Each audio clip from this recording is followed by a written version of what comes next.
pre-Christmas special. It is December 14th, 2017. Here in beautiful Ayer Town Hall, the Conservation Commission is meeting for our second to last time this year. First, I would like to welcome John, who is now one of our commissioners. Congratulations, John. Thank you very much. I will practice pronouncing your last name at some point, but it won't be today. Are there any changes to the agenda? Yes, we have a change. Robert and the National River Wild and Scenic Study Committee are not coming tonight. They would like to come in January. My goodness. Okay. All right. And we did get the solitude report, which Joanne has included here, so if we want So we'll pop that in under Conservation Office updates. yeah, and that way we can decide our course on an RFP. Did you want to look at the Solitude report alone? In South? Well, Oh, boy. Yeah. Wow.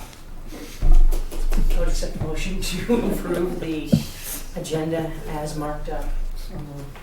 second. Wow. All in favor, say aye. Aye. These are the good jokes too, Dan. Okay, let's hold our meeting minutes and announcements and accounts payable for just a tiny bit so that we can go right into our 7:15 public meeting request for a determination of applicability for 25 Brook Street, Ayer, Massachusetts by the DPW. All right. Thanks. Operators, is this your packet right here? Looks like it. Should be. Yeah. Oh, the new garage, as mentioned in the meeting. Yes. So I did. I brought a poster board and hung it up over here. I don't know if you can see it, but yeah, that's the correct copy. So I'll just give a kind of brief project description. So this is a DPW highway and equipment storage garage. So you've all been to the DPW before, correct? Yep. So you know where we are.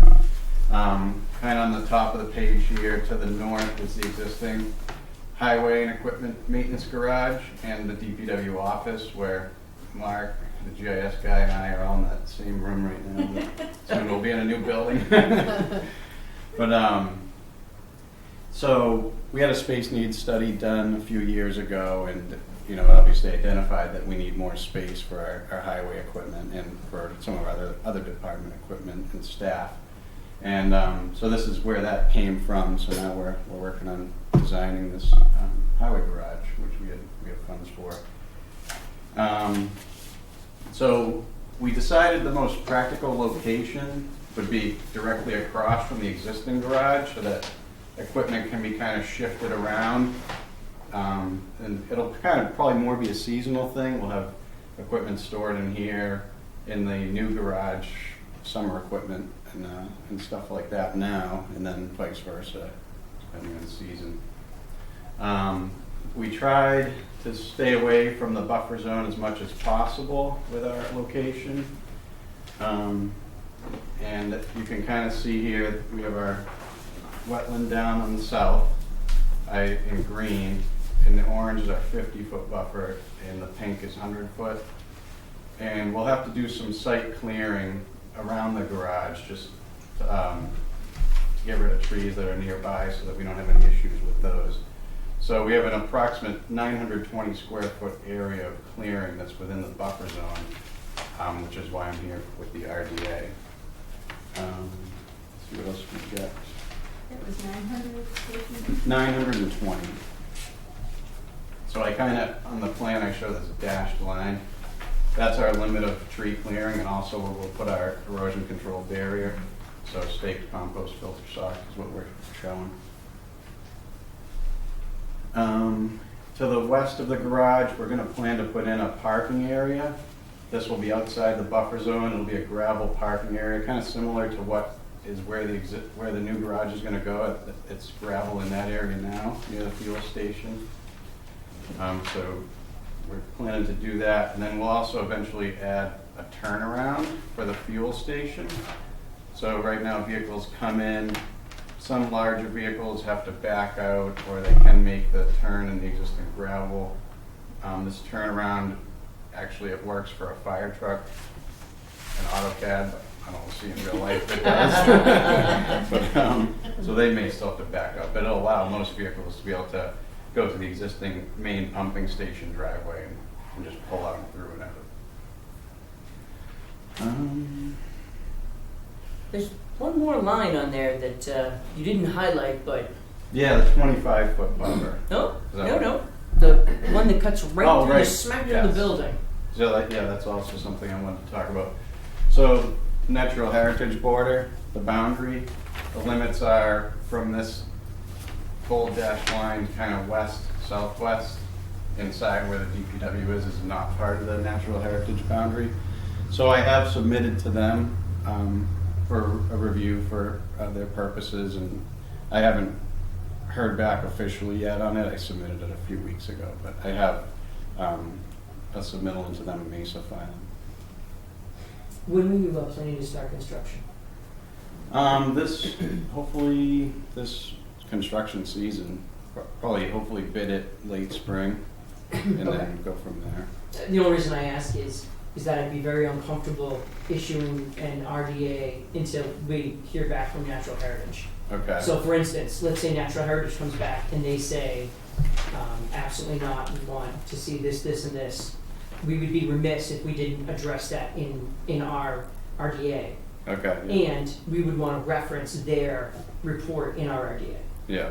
Because if we can reference their report, we can say, town finds a negative determination in accordance with our review of the plans and Natural Heritage. Natural Heritage, their final number. We definitely want to include that so that you don't end up in a field Yeah. later. Okay. And it doesn't sound like we'd be hurting you by putting that off. You're not going to. No, yeah, I have to wait for them anyway. Yeah. Sure, so sure. It wouldn't. Yeah. No, I just want to make sure that we're all working to the same Yeah. goal, because we would truly be incorrect if we know there's a natural heritage filing on a site and we don't reference it in our decision. We're Right. wrong. Yeah. Yeah. So, not that I expect you to get appealed or anything by anybody, but if you did, that would be something they could absolutely mention. Yeah. So we don't want that to happen, do you? No, that makes sense. Yeah, similar to Wright Road. Right. Yeah. Correct. Okay. So, I don't know. Did you have anything more? It seems like it's pretty simple. Yeah, that's pretty straightforward. Yeah. So. Okay. I went out and walked, Yeah. I walked the site with Joanne. Yeah. Great. and it's level, and it seems like a pretty good place for a garage. Yeah, Yeah. it seems real flat, and then it drops off after that. But you don't have any clearing in the area where it drops off. No. Okay. No, and the trees are not thick Yeah. there, it's It's pretty pretty scrubby. sparse. Yeah. No, it's not scrubby, it's tall. Tall pines, some dead ones. Yeah. Oh. But spacious, yeah. Where does the fiber come through?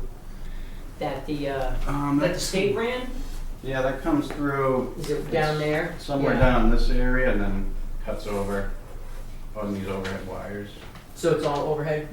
Yeah, the fiber's overhead at this point. Where does that go? It goes to the DPW building. I think it connects through this corner here. Yeah, no, that's exactly what it is. I just remember finding that very odd. So, what does it do from there? I'm not 100% sure. I think they have a lease with us and they have a room upstairs. I believe they are the ones who use that. So they have a But I'm not router. 100% sure. Yeah, no. I mean, the idea was to bring fiber to communities that didn't have fiber, but clearly Ayer is served by multiple fiber outlets, Yeah. whether it's Comcast or Verizon. Interesting. Okay, just wondering, Mm-hmm. because that was what, 2013? 2013, 2014? No. Yeah, 2013, spring of 2013.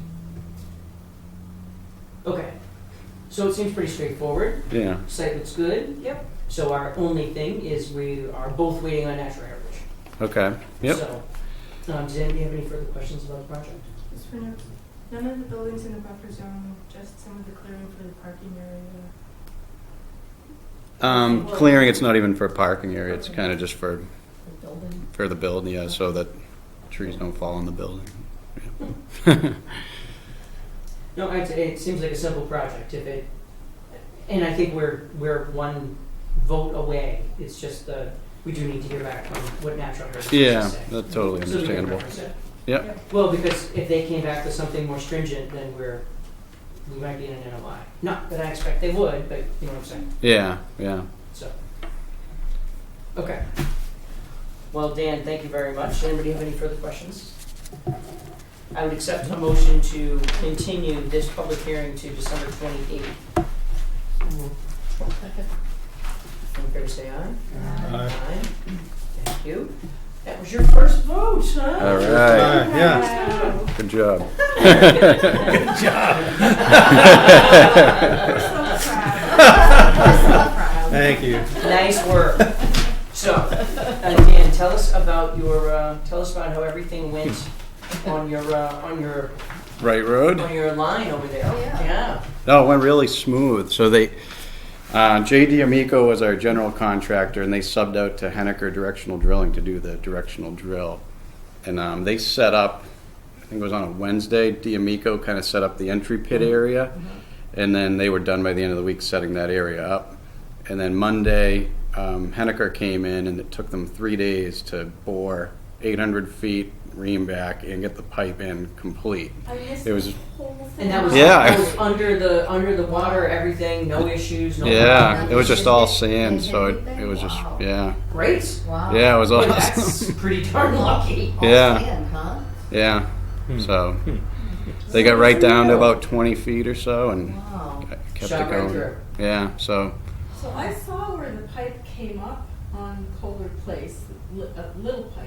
It's just, Really? oh, yeah, it's, Well, no. was that the that's probably- blow off? Yeah, that's that might have probably been the service. blow off. So when they run a pipe like that, they'll then cap it and they'll run a smaller pipe off of it, and then they flush it with bleach and Yeah. kind of prep it, Exactly. pressure test it, Yeah. and then you can connect. So it might have been the blow off, Yeah. yeah. Yeah. But I have some photos of the pipe Well, getting pulled through.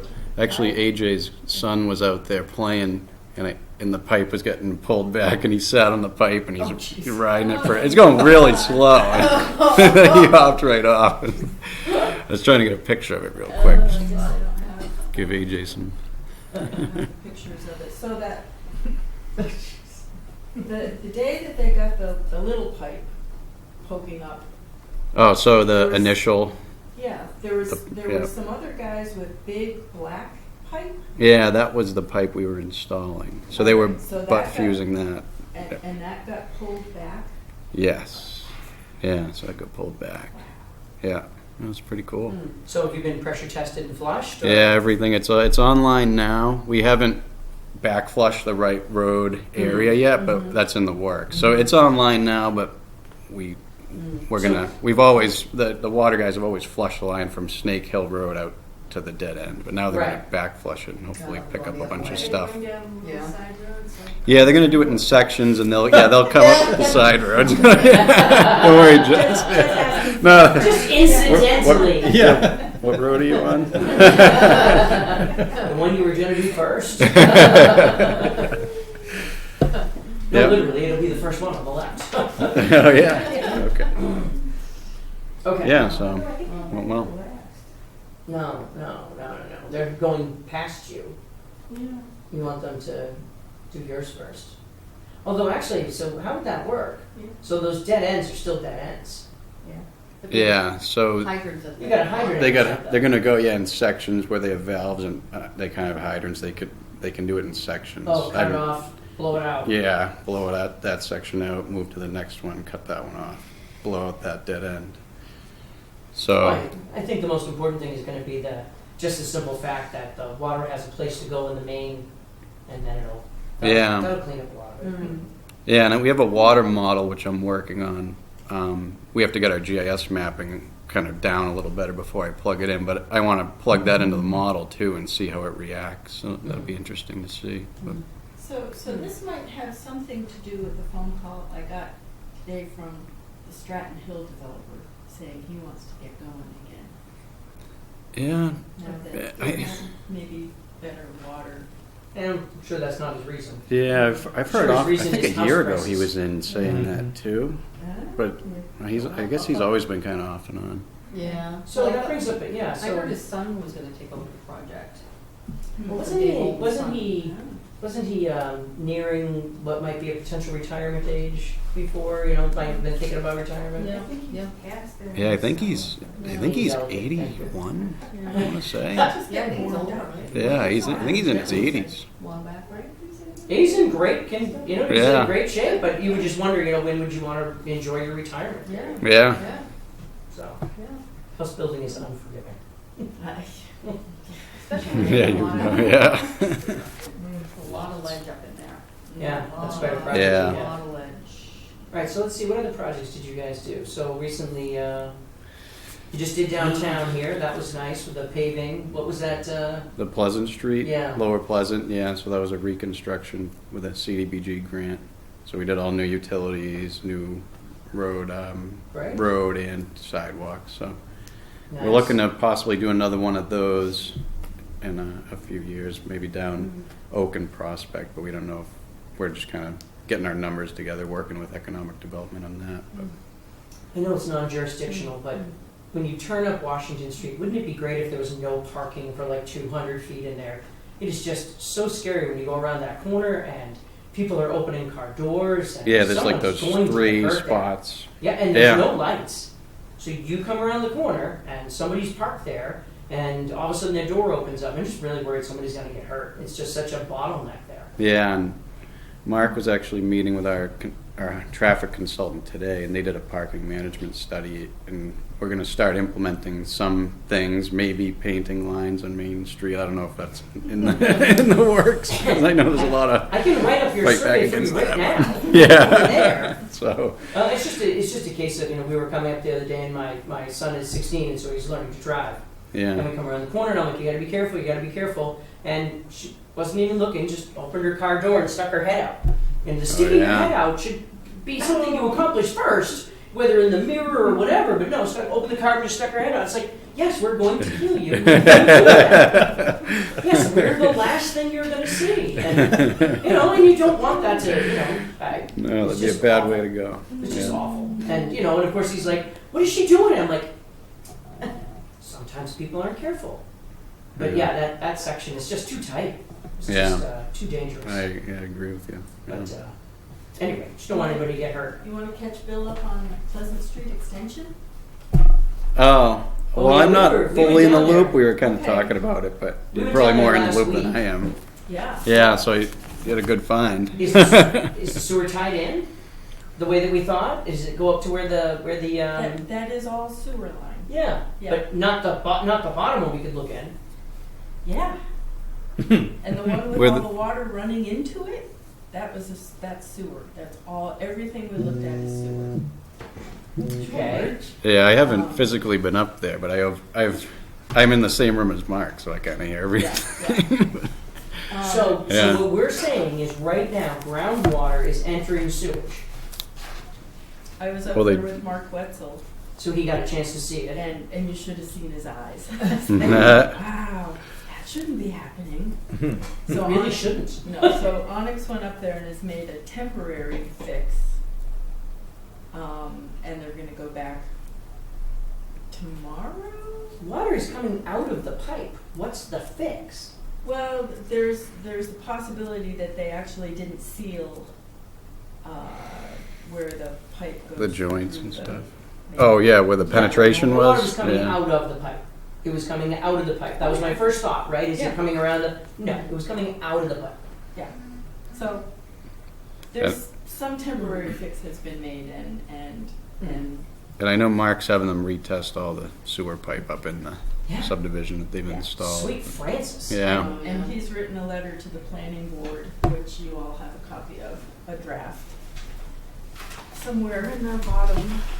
I guess we were just concerned because, as you know, down the bottom, you guys had so much trouble for so long with the, structures that were underwater, and Yeah. we saw the new structure, and in fact, when we were there, and I will now fall on my sword. Joanne kept saying, "This is the sewer," and I'm like, "It can't be. It can't be. Yeah. There's water in it." We were looking, and we're I looking at the know. plans, and Yeah, we're like, "That must be stormwater," and yeah. so the stormwater and the sewer manholes are close together on the plan, so we Oh, just yeah. assumed, I assumed that they were stormwater, and Joanne said, They said sewer. I said, it can't be.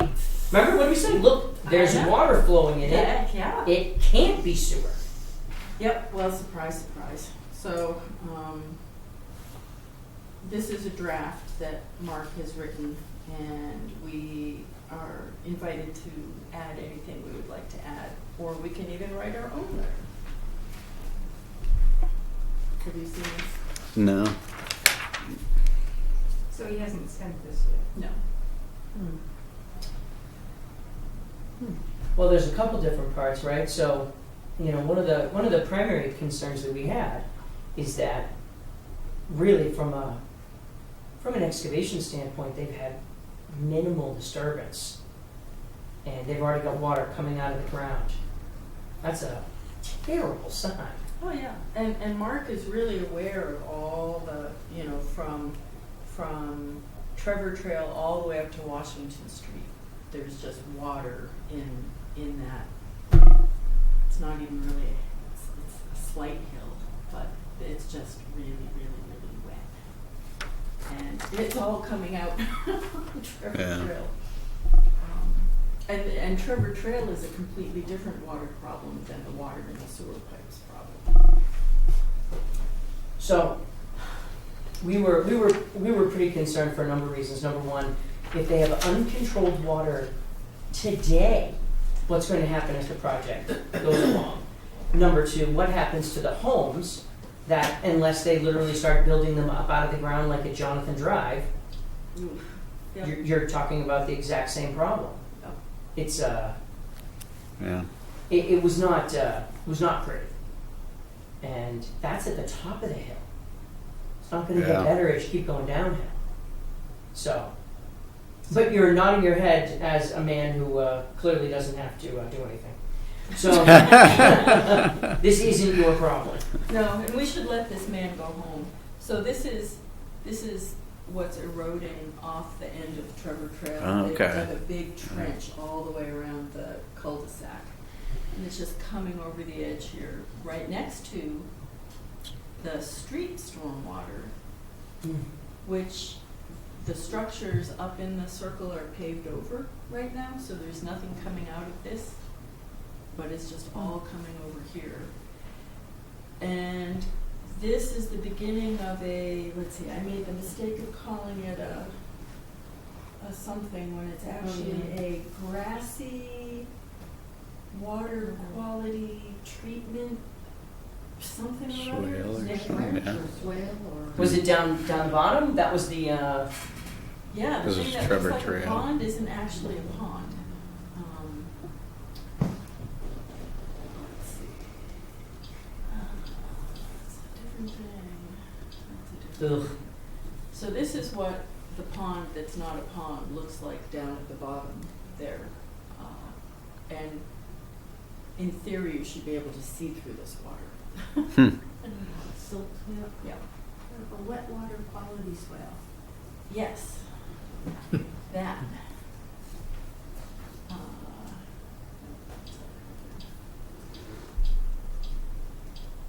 I have to get a little better at putting these in order. So this is one of the check dams in this wet water quality swale.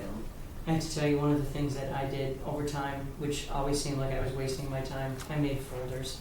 I couldn't remember which one was which after. Yeah. Um, Well, Just having when I dump them off the phone, I make folders. I'll come back here tomorrow and take all the old pictures off. Mhm. Well, the other thing is that by putting them in folders, I put dates on them, so that then later on I can remember what was the 12/9, what was the 12/14. Yeah, and I do that on the iPad. I take them from the phone and I Yeah. put them in folders on the iPad. And there's still no way to connect the iPad to this? It's really much easier to take a picture on the phone and then email the picture from the phone to this thing, Huh. because then they come through big. I can't get them to come through big from the iPad for whatever reason. That still makes 0 sense. I know, but And there's no cable? it doesn't give you a size option. Anyway, can we let Dan go home? Take it up with the all right. All right. So, number one, we covered everything. Number two, we'll be back in touch. We've continued to the 28th. Yeah. If you let Joanne know if you've gotten a response, that's great. Legitimately. Unless Natural Heritage comes back and says that you can't do what you want to do. If you get a clean bill of health, you don't even have to come for the next meeting. Don't waste your time. We'll vote on it that night. All right. All we're looking for is to include their information in our commission. All right, sounds good. Good. All right. Thank you, and if we Thanks. don't see you, have a good one. Oh, yeah, you guys too. All right, thanks. What is wrong with this chair? John, did George, walk again. Papa Ganoush. I've never seen the crowd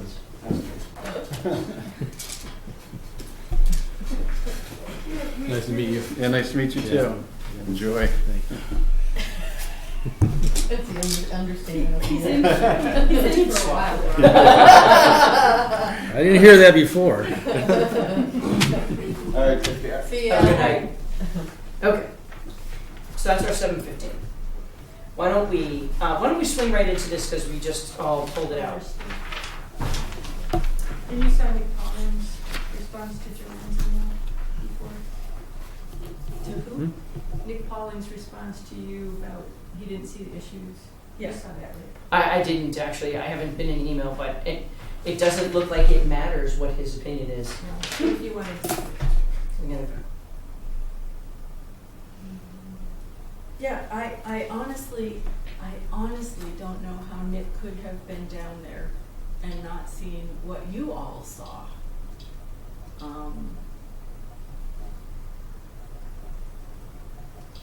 Unless he was looking for running water, but I didn't say there was running water. I said there was a silt problem. Well, I don't have a lot of pictures of this because you were there and saw it. Except us. What? Except what? Except what? Yeah, Except somebody Tito didn't come. Except somebody who was very sick and couldn't even like. It was cold. It was cold. It was cold out there. You were very Yeah, I wise know. to stay. Yeah, I know. But Especially, it's a especially mess. it's pretty darn cold out tonight. And then Mm. very cold. Okay. It's probably the best thing is to go and are you still seeing moving water, or maybe not with the freezing temperatures? When I was out there with Mark Wetzel, we saw the water that was seeping out of the side of the trench. It had melted the snow. 'Cause- Sure. And there were areas down in here where things were not completely frozen up, and he could see through the snow essentially because he knew exactly what was happening up gradient Right. from the trench. Well, it may be helpful to send in a reply to Nick and say, with DPW Superintendent Mr. Wetzel on the 11th, and a letter would be forthcoming with regard to infrastructure on your project, as well as the water that we both observed seeping out of the sides of the trench. Yeah. So Okay. is it possible or advisable to issue an enforcement order against that trench? Because that's not on the approved plan. Well, it isn't. I think probably the way I would prefer to do it is we're going to say, look, you've already had to take extra measures, right? Yeah. And so what needs to happen is between now and the spring, you're going to have to come up with a plan that you can amend and show us how you're going to deal with this going forward, because we understand why you've made this temporary trench, which isn't approved and is jurisdictional. Yeah. It's in the jurisdictional area. Yeah. You've made this change. We are going to need a final solution, that ends up being an amended order of conditions, or, allows us to amend the order of conditions to account for your changes. And so the main purpose is that when someone comes to us and they get an order of conditions, it says those are the things you can do. Yep.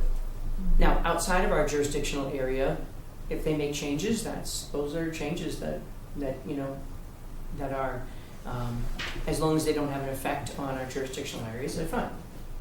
But at the end of the day, if they start adding trenches and having other water issues, the right thing for us to do is to say, you're going to need to come to us with a plan, especially this early in the process.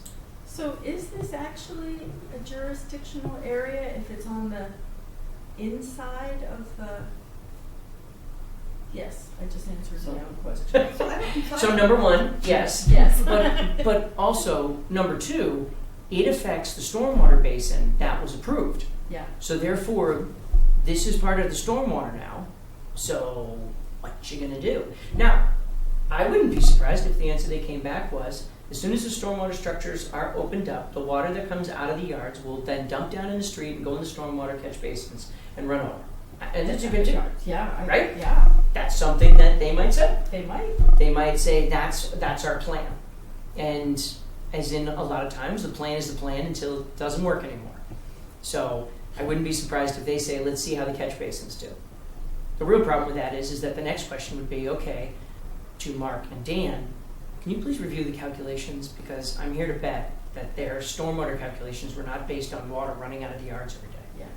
So what now, brown cow? Mark. Just so what we're really talking about is they started a project using the standard methods that they would use to calculate runoff. They've put in a swale, and they've accommodated some of the groundwater. They've accommodated some of the runoff that they were supposed to take care of, but it's already filling up, and there's no structure dumping into it. Right. So that's number one. Number two, there's silt coming into it, which isn't supposed to happen. And number three, they just got started. Yeah. We're about to disturb a whole lot more area. We're about to cause a whole lot more trouble in that area.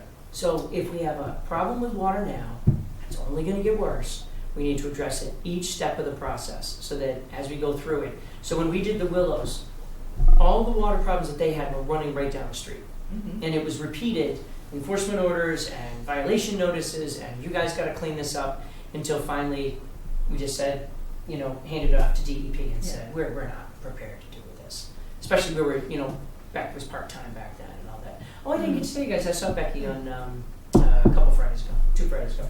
So anyway, up in Nashville. Okay. Said hi for everyone. But we were part-time, we couldn't handle it at that time. This is a perfect example of a project that we can literally monitor every day. Oh, yeah. And we can continue to say, guys, this is not going the way it's supposed to go. So the other thing I think we need to look at is Nashua Street extension, because some of that water is coming down through that utility right of way. Oh, that way, because the place we walked through, that was wet. Mm-hmm. Yeah, it was funny. I didn't see the source of it on the other side. I don't know how much of that is water just coming out of the hill over there and ending up in there. But by the time you're down at the very end of that grassy stormwater water quality, there's a full-blown brook running right next to where all this water is supposed to dump out. So I think the first thing to do is to compare what you are seeing today with the plans that were submitted. And if there's a full-blown brook now, where there wasn't a full-blown brook then things have changed, and that's a pretty reasonable thing to say. We need an explanation of how this is going to be dealt with, right? Yep. Do we want to suggest like they come see us in a certain time? Well, actually, no. I think at this point the key is going to be. So first off, we have what's going on with this drainage here, right? And from the email, Nick doesn't see the same problem we see. So the right thing to do is to come back and say, we had a sidewalk. You've experienced multiple sidewalks. You've been there with Mr. Wetzel. Clearly there are issues with the drainage. Please take another look. The real key is, does what you are seeing match what was on the plans for us? So if they have gone and made extraordinary changes in order to accommodate water, that's not on the plan. Right. So now we're talking about an amendment. Yeah. And again, their answer will probably be, no, it's temporary, and we're doing this, and we're doing that. And the answer to that is, okay, well then, close it up. Yeah. Okay. Or amend. Pick. You Yeah. know, because what will happen is that we will say, okay, we get it, you're working with this, and all of a sudden it'll become a part of the project. And it'll be like, well, it's been there, and Onyx will be gone, who knows who the next contractor will be, blah, blah, blah. Yep. Yep. And I only say that because we did Autumn Ridge. So the first vendors who were in for Autumn Ridge, they did their part of it, and then they were out because of bankruptcy. Yep. And then the next one came in, and they did minor stuff, and then they were out because of bankruptcy, or they just didn't keep it. Yeah. And then the last people came in, and they were like, we're going to get this cleaned up in a couple of months. And before you know it, of course, you weren't there for our fun meeting, but we had a meeting where the people who were in the area who were in the houses wanted to get a partial certificate of compliance, and they said, well, why haven't you signed off? And we said, well, there's an area down the bottom, a turtle area, that was never taken care of. Yes, it was. No, it wasn't. And so we had to go out and look at it and say, if this was cut and that was cut, you could have the turtle area. And it was disappointing because at the time, there was no prep. We didn't even know they were coming in that night. And if someone had said something, we would have said, you need to warn them that the reason it hasn't been done because of this. Yep. And the answer was, no, I couldn't find anything in the files. And it was like, well, it's right here. It's the area marked turtle hatch. Hatching area. It was the turtle nesting area. Yep. So anyway, that happened because we weren't on top of it enough. Yep. And the changing contractors meant that we never knew who was going to be working there next. Right. And so here's an opportunity to stay on top of the contractor of today and go from there. On Mark's draft, where he, towards the bottom, says, I recommend the developer be required to hire an engineer to evaluate groundwater conditions, which I like. This is, he was asking for comments. Could you suggest to say, the Conservation Commission would be interested in this as well? Well, I guess what I would say is that the Conservation Commission and the DPW, it should just be, the Conservation and DPW recommend that the developer hire an engineer. I mean, I guess at this point, the interesting part is he's recommending that the developer be required. So he's actually, so to be fair, Mark is actually sending that to us. So hold on, let's step back. We're not talking apples to apples here. Mark is saying, Mark is writing this to us. So if Mark is writing this to us, then really there's nothing to change about that. He's recommending that the developer be required to hire an engineer. Okay? So Okay, so then who conveys, and how is it conveyed to the developer? well, what I would recommend at this point is that the developer is CC'd on the letter. Because right now, this is just to us. Yep. I would recommend that the developer is CC'd on the letter. So who's the letter going to? Right now, it's coming to us. Yeah. I know, but this letter will be. Well, that's my point. Right now, Duplicated the letter is coming to us. Right. So It's to the board members. To your board members, right. So what does he say? He says he inspected the area. It was an issue of concern on the DPW and site plan reviews. There are existing drainage issues in the Taft, Pleasant, and Jackson Street areas. Drainage analysis and stormwater system design should evaluate these problems to provide mitigation. SC 3.1 receives flow from off-site, including Nashua, Taft, and possibly Mountain View. Mountain. Just Mountain. Oh, Mountain Road, then, isn't it? Mountain Road? It wouldn't be Mountain View. No. Here's Mountain So Road. circle view, because that's not right. Okay. Okay? The drainage system discharging to the site, as was a concern in the Nashua Street Extension subdivision, is unclear, and the impacts on SC 3.1 and the proposed design must be addressed. In addition, this was identified as an issue in the site plan review. Currently, groundwater breakout is being controlled with a temporary ditch, discharges into a retention pond and then a Trevor Trail. This issue needs to be resolved as it will get worse after houses are built and will damage the road pavement.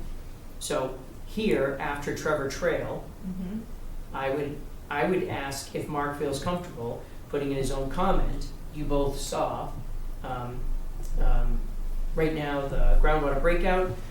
It would be great if he mentioned here that he saw silt in that water and noted silt in the retention pond. So that's also in writing that he saw it. Yep. Recommend the developer be required to hire an engineer to evaluate groundwater conditions. Okay, so my question here is actually, I think Mark can require that.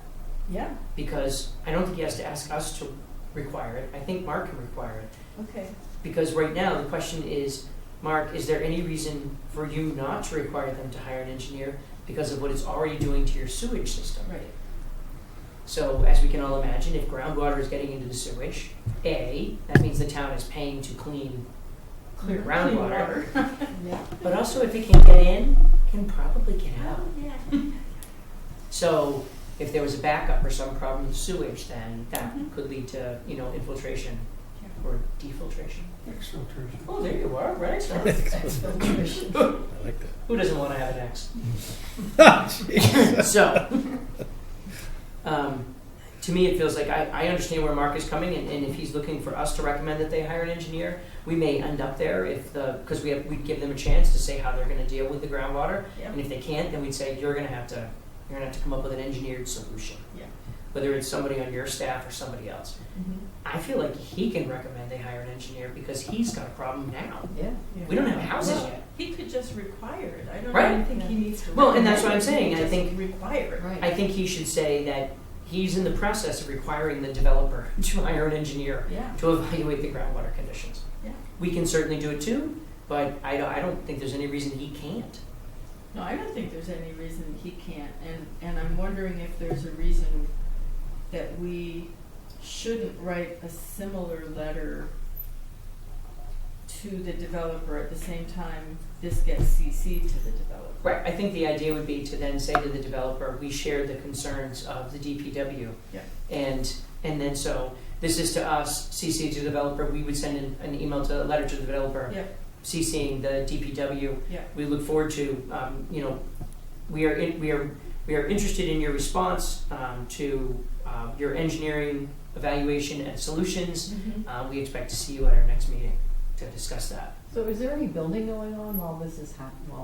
No, Problem when is- you, well, building to the extent infrastructure is being put in, Put in. but no houses are being constructed. Just infrastructure right now. Right. But if you were to go down in there, Yeah, laying pipe and. right, so they ran, again, I still can't get over that, Right, it's like correct, falling I down. can't leave. So up at the top of the hill, there was a structure, there's a manhole structure, and there was a porta potty. And there was a big orange painted thing, right, so that Mhm. nobody would hit it, whatever it was that was there. There was something at the top, and I said, oh, that must be the end of the sewer line. Because I said, foolishly, this must be the sewer line that they put in, and it runs all the way down to that manhole at the bottom, and what we saw was stormwater. And Joanne kept saying, no, and I kept saying, oh, Joanne, of course it isn't. There's water flowing in it, Joanne. It's impossible for that to be sewer. That doesn't make sense. And it still doesn't make sense, but it is sewer. So they have a problem right now with water infiltration into their sewer, whether it's into their pipes, whether it's into another structure that's up above that is getting water, whatever the Somewhere. it's whatever the gonna- answer is, water is Somewhere. getting into sewer And it's manholes not that just a shouldn't little be in bit there. of water. It's a lot. And that's a Well, that's maybe a there's an hoopla. underground brook that the sewer line passes, Well, I think one of the construction guys said diverting. that now that there are these stone lined trenches going downhill with sewer pipes in the middle of them, all the groundwater is finding. Oh, yeah. Of course it is. Finding Blows, yeah, yeah. and it's. Well, it's also as soon as you disturb it. So what happens is one of the very first big holes that we ever did for a tower, we dug. It was 30 by 30 and 10 feet deep, Mm-hmm. and the water starts to come in, and the excavation guy goes, "Oh, it'll be twice as bad tomorrow." And I'm like, "How come?" And he goes, "Because once it starts moving, it all moves." Yep. It's like the ice sheets in Greenfield, in Greenland rather. Greenfield is not. It's like the ice sheets in Greenland. Once they start moving, Yep, yep. there's momentum. Yeah. Groundwater's the same way. Once the groundwater starts to make a new path, then all the other groundwater behind it goes, "Hey, did you see those guys? Where are they going?" And And so all of a sudden what happens is that the first day you've got 4 inches of water in the hole, and the next day you have 2 feet of water in the hole. Well, that whole field is very wet to begin with. It was always wet. In fact, Always wet. remember walking through there? I think Always wet. everything was dry, and then all of a sudden you walk down through that path down the bottom, it's It's just a wet, it's like a wet meadow. It's a wet meadow. it certainly was. Yeah. So, Now it's a big muddy, wet construction site. It's just, So rather than say come to our next, expect them at our next meeting, which is December 28th, I'd probably say more one of our January meetings. we could do that. I mean, I guess Wouldn't do- I guess how about please request time at one of our next meetings? Yeah, in January. Yeah, so that we can discuss your, potential solutions, findings and Oh. solutions. Oh, Well, because let's face it, so they could get out there tomorrow and figure out what the problem is and come up with a solution, and that would be the best possible thing. They could amend the order of conditions before the first foundation goes in, and everything could be great. That is an actual possibility.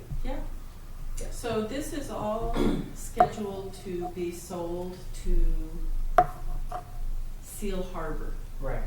And I can't remember if I told you guys on the sidewalk, Sean oh yeah, you did. told this to me, so I said, oh, Seal Harbor, are they good? And Sean's response was, well, I said that we know them. So let's step back. All we know at this very moment on camera is that we don't know anything. The only thing we know is that we have a design, that right now the design is potentially not doing what it's supposed to, that there are either failures in workmanship or it can only be failures in workmanship. There are failures in workmanship somewhere in the sewer line, in the way the sewer line is constructed, Right, because it's not supposed to have water in it. right. And again, it wasn't water coming out around the pipe, it was water coming out of the pipe. Okay, so that's something that needs to be addressed. Mark is on top of that. Mark also sees the water that's coming out. And so, Mark should require it. If Mark says no, he doesn't feel comfortable, then we can require it. Yeah. But at the end of the day, an engineer needs to evaluate the groundwater conditions and the solutions that they're either putting in place now or planning to put in place to create an amendment to the order of conditions to deal with it. Yep. That's it. Yep. Period. Yep. Because we otherwise we're going to be, well, we tried this and it didn't work, so we made the trench bigger. We tried that and it didn't work, so we made the no. Figure it out, come up with a plan, and we'll go from there. Okay. Does anybody have any thoughts about that other than that? Does that make sense? So we're authorizing Joanne to write that letter and. Well, so first off, what we're saying is right. So what we're saying first is see where Mark heads with it, Yep. and if Mark is uncomfortable, then yes, we're going to write that letter and say, because the reality of it is they've already done work Okay. on the project. I thought we were gonna let Mark write his letter and That's require, That's what I and we said. were gonna write an accompanying letter. If Mark isn't comfortable requiring them, then we'll require them to hire an engineer. Okay. That's what I'm saying. So if Mark sends this, then what our letter is what Mark said. Okay. Yeah. And we look forward to seeing the plans, and receiving your amendment to the your request to amend the order of conditions. Yeah. Or Mark says, actually that's not really in my purview, and we say, okay, then it's in our purview, and we say what Mark said, and someone needs to engineer a solution for this now, Right. before we go any farther. Onyx and Mark are in communication with each other. Correct. So, and Nick knows we know, Yeah. and Sean and Nick have talked, and so everybody's talking. Engineering solutions yet, but Okay. So, does anybody have any other feedback for Mr. Wetzel on his letter, which is being issued to us? Any other thoughts? Perfect. Okay. You feel comfortable with what we have? Yep. Thank you very much. Okay. Before we go too far, and only because that was on top, do we have COC for our friend? Yes, we do.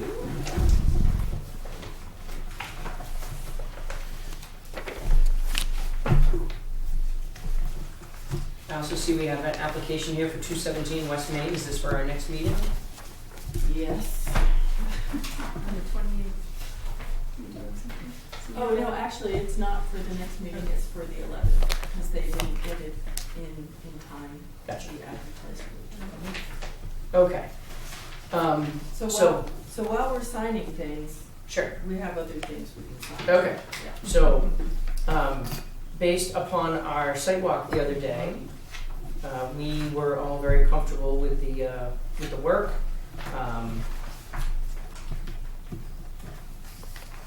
So, And you would ask for some stone to be laid at the bottom of that pipe? right, create some kind of break there for the water coming out, which clearly is, I'm sure it's not running out. Just to slow There was it no- down.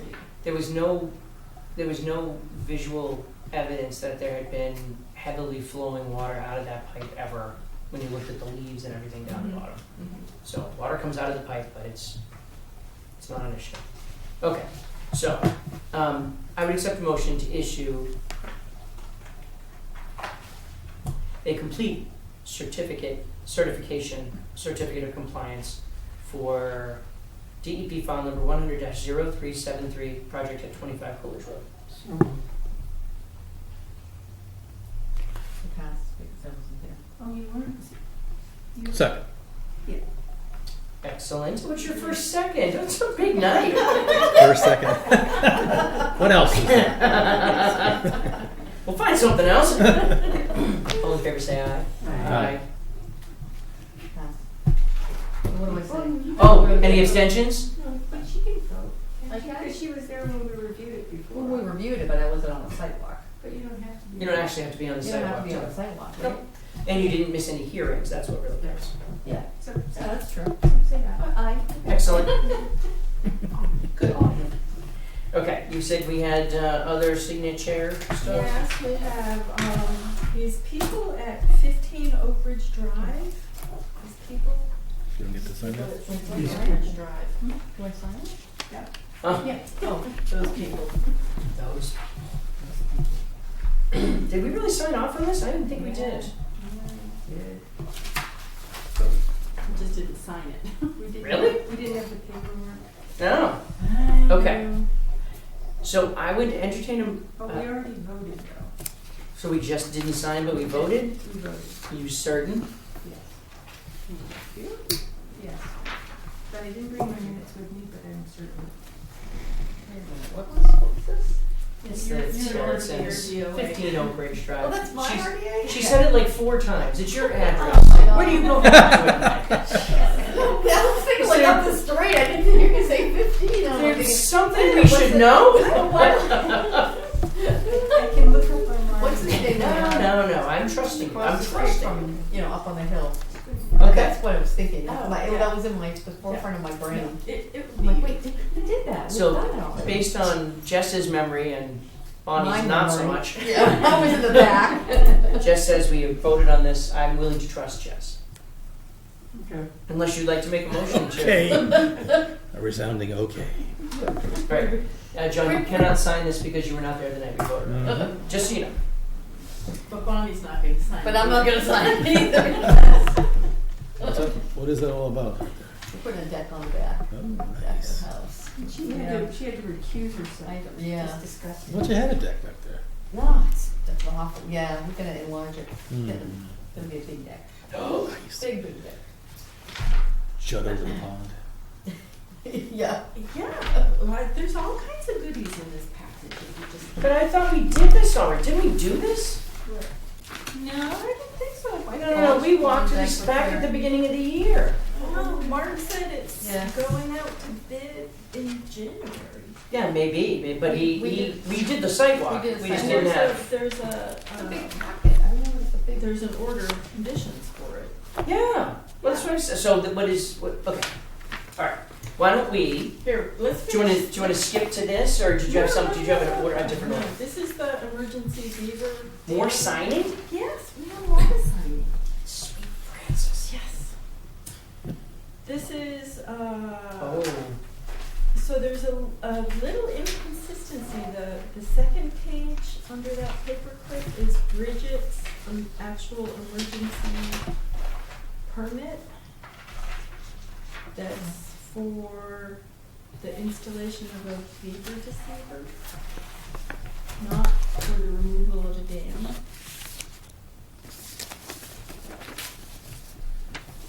And I haven't been able, she's really hard to get in touch with. No, this says DPW needs to remove the 2 small dams at the rail trail crossing so that we can access the sewer manholes for maintenance. Okay, that's from Mark.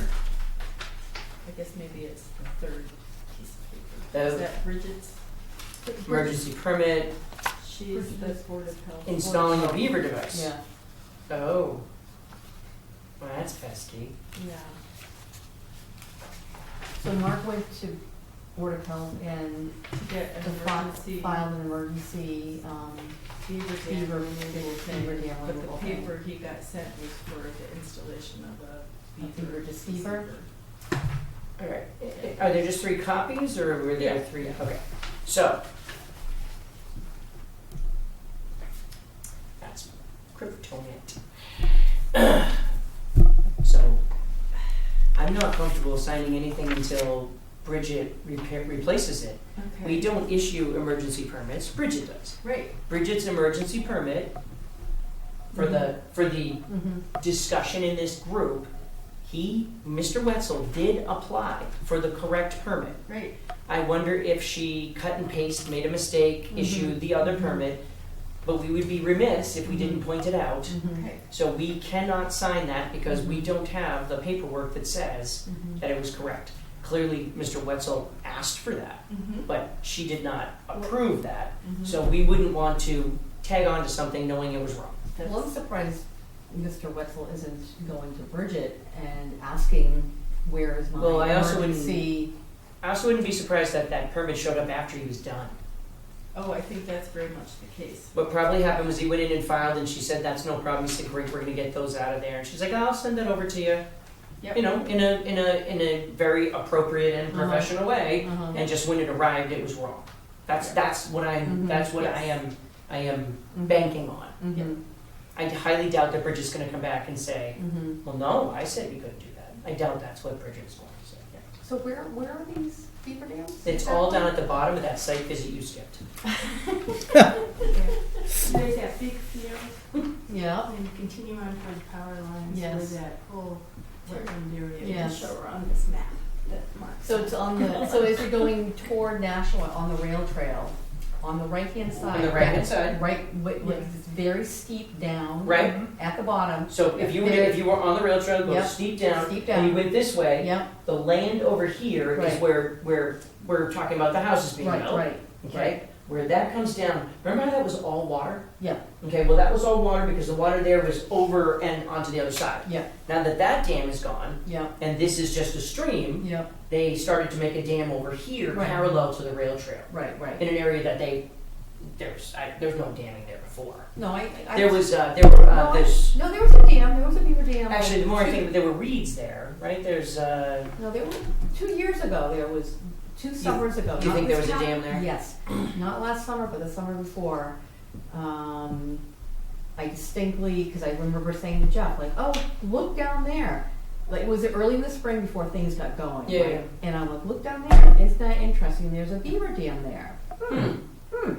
Well, if you were to, here's the rail trail, here's where we were standing, Yep, here's where the dam is, and there's a lodge on this side Yeah, over here. yeah, yeah. It didn't look like it was brand new. So that beaver dam is basically, The beaver dams were. oh, so no more, huh? They were torn out. This is, So they've been torn out already? do you see the little white excavator at the bottom of the rail trail slope? Oh, jeez. That's where the beaver dams were. Oh, my God. So It's all drainage? I hesitate to tell you guys this, but the day that Sean and I went over and walked all the controls over there, we were walking down towards that last manhole that was underwater. This was after our sidewalk. This was, no, I have it written down, I don't remember. 2 young gentlemen in their 80s. Oh, you told us this when we were on the Did I? sidewalk. Showed up Yes. in their pickup truck to go Yes. down to observe whatever they could observe about whatever beavers were no longer living. The new beaver dam. that's built right at the point of that last manhole. Right. So it appears that there's going to be some beaver trapping down there because they took out those two dams right by the rail trail and the beaver just moved up. Of course you did. As long as they have to get a permit or something Yeah. from Fish and Wildlife. Well, he was moving on up. Yeah. What's to the east side, To wasn't the it? east side. It literally is. So that's the DPW's got any trapping? Yeah, and I asked Mark if it was gonna create any more paperwork for me. He said, I don't even know what paperwork it's gonna create for the DPW, because he's never done this before. Well, there goes that wetland system. It's a shame. Well, to be fair, remember when we started on the other side, remember the photos that showed it was a stream through there? It was Mhm. just a stream. It was Yeah. just a stream. I know. So I agree with you, and I wish that the beavers had dammed it up. In fact, there was a nifty, one of my calendar items said that moose overheat easily over 50-some degrees, and they depend on beaver ponds to cool off. Mhm. I thought, oh, mooses. Water. Isn't that nifty? It would be if decades and decades ago they hadn't put the sewer line. I know. through there. Yeah, like what were they thinking, you know? I still can't even Why couldn't they believe just put they it down the road? can't even believe they put the sewer line through there. It just doesn't even make It doesn't make sense. sense. Yeah. The only thing that makes sense is the power I- lines went through there, and they said, it'll always be clear. Let's put the sewer line forever. But then why didn't the sewer line go under the power lines? Right? Yeah. I mean, they kind of cross each other a couple times through there. Yeah. Why didn't the sewer line follow the power lines? That would have been a infrastructure corridor. Right. Just all That would make sense. But Yep. no, having it down in the water. Can I- So stepping Oh, back. sorry, yes. So stepping back. Okay. Yes, all right, so I will track down Bridget. and- Yeah, I would go so far as to. Does she have an email address? Well, no, unless it's a Neshoba Associated Boards of Health email address. Is anybody in that building ever? I don't know. And she's upstairs for about 5 minutes a week. Yeah. I remember that. She's in that little closet. Yeah. Well, no, Oh. she and Jane share a desk now, but, The closet's now Mark Archambault. that's the town Oh. planner's closet, you know. And where Alan Minoyan used to be, he's now down here where Stephanie Gidner used to be. So, yeah. Wow. Okay. Big So- Things are changing.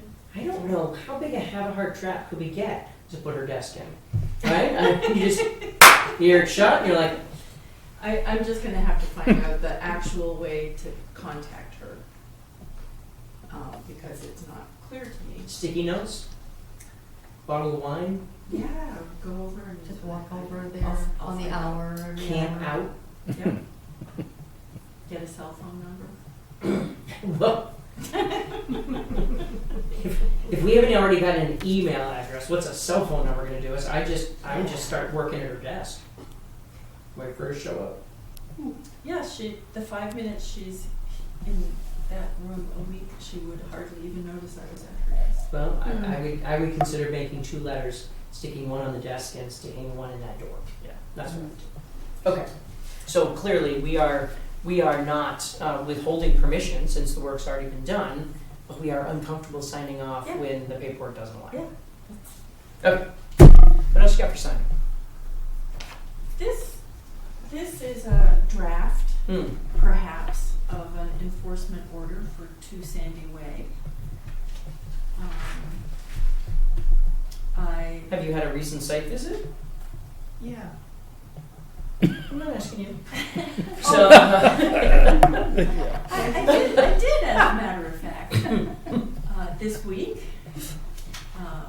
with the homeowner, looking at the results of his tree removal RDA, and that was all fine, and we walked down to the edge of the water to see that the tarp was gone, and the temporary dock had been removed from the water. The water level had come up and covered all the soil that had been disturbed from the hand pulling of weeds in a wetland. And In the resource.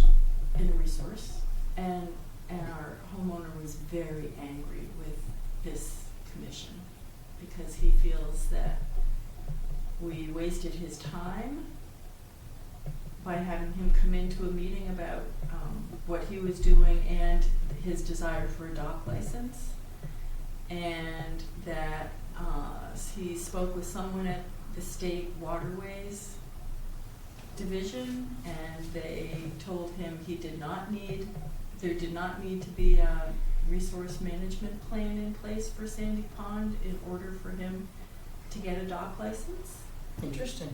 and that he would not be dealing with us anymore. He was just going to deal with the state. That's an interesting take. So to go back a step, you referred him, you spoke to Judith about the dock license, and she Mhm. said it was easier now. Yes. Did she say you still needed a resource management plan? Well, she didn't say that, but the man I spoke to at Waterways yesterday, whose name was Mike Girvan, How do you spell that? Girvan, said that we do in fact need a resource management plan for that particular pond. In order to get a dock license. In order to get a dock license, and dock licenses are kind of administered on behalf of the state at the local conservation commission. And he is happy to do anything he can for us. Judy also said she would be very pleased to come to Ayer sometime early in February to talk to us about dock That would be great. licenses. We could advertise that and bring in, again, we could, as we talked about before we get to another season where folks are considering their docks, be able to say, we have licenses for these parcels and we don't have licenses on these parcels, and you know, whether you have a dock license or don't have a dock license, we're gonna have a meeting with a representative from the state. That's a pretty great way to help teach people what to do. Yeah. Okay. So, it sounds like it wasn't a very pleasant meeting. It was a very unpleasant meeting. He was very angry, and I really just had to walk away. I'm sorry that happened. Me too. It was unnecessary. Okay. So if we were to step back, so right now, our biggest problem is that he did hand pull vegetation that was inside the resource area. Yep. Did you talk to Judith about methods or ways to deal with that, since that's a tricky one? I did. Jess and I were both in the office the day that I was talking to Judy about this, and you had other questions for her. We both talked to her on that day, and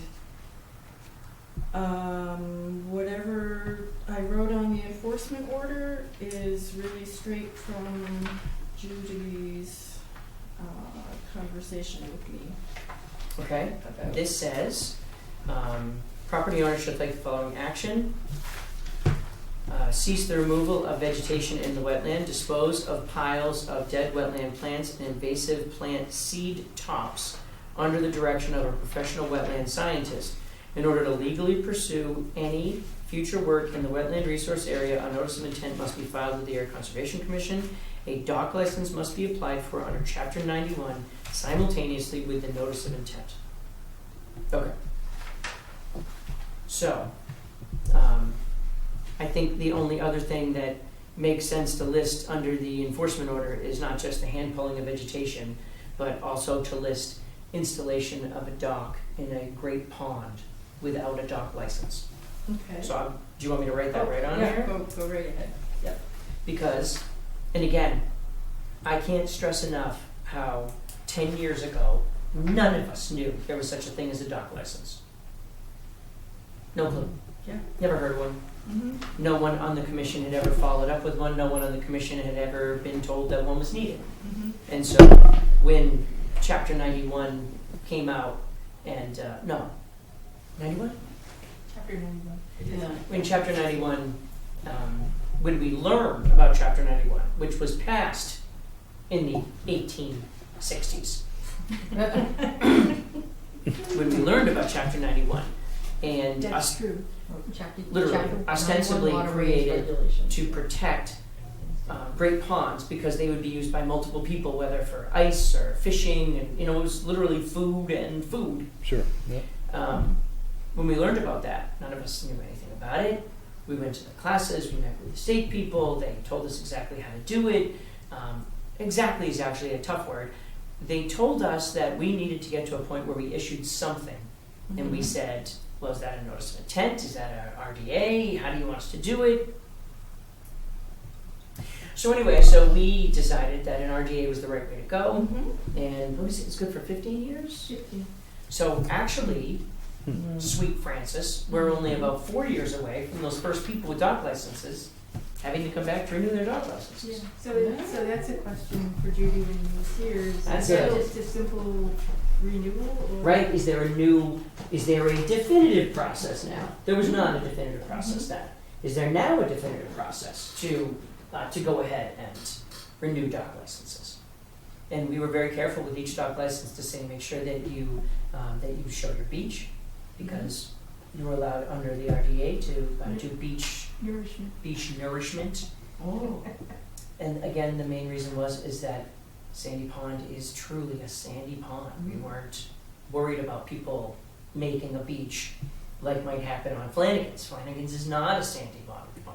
So if you put sand at Flanagan's, it just spreads out into the water. Yeah. Whereas if you put sand at Sandy Pond, it Still, just more yes. sand. It goes back, the roads into the, eventually roads back into the pond.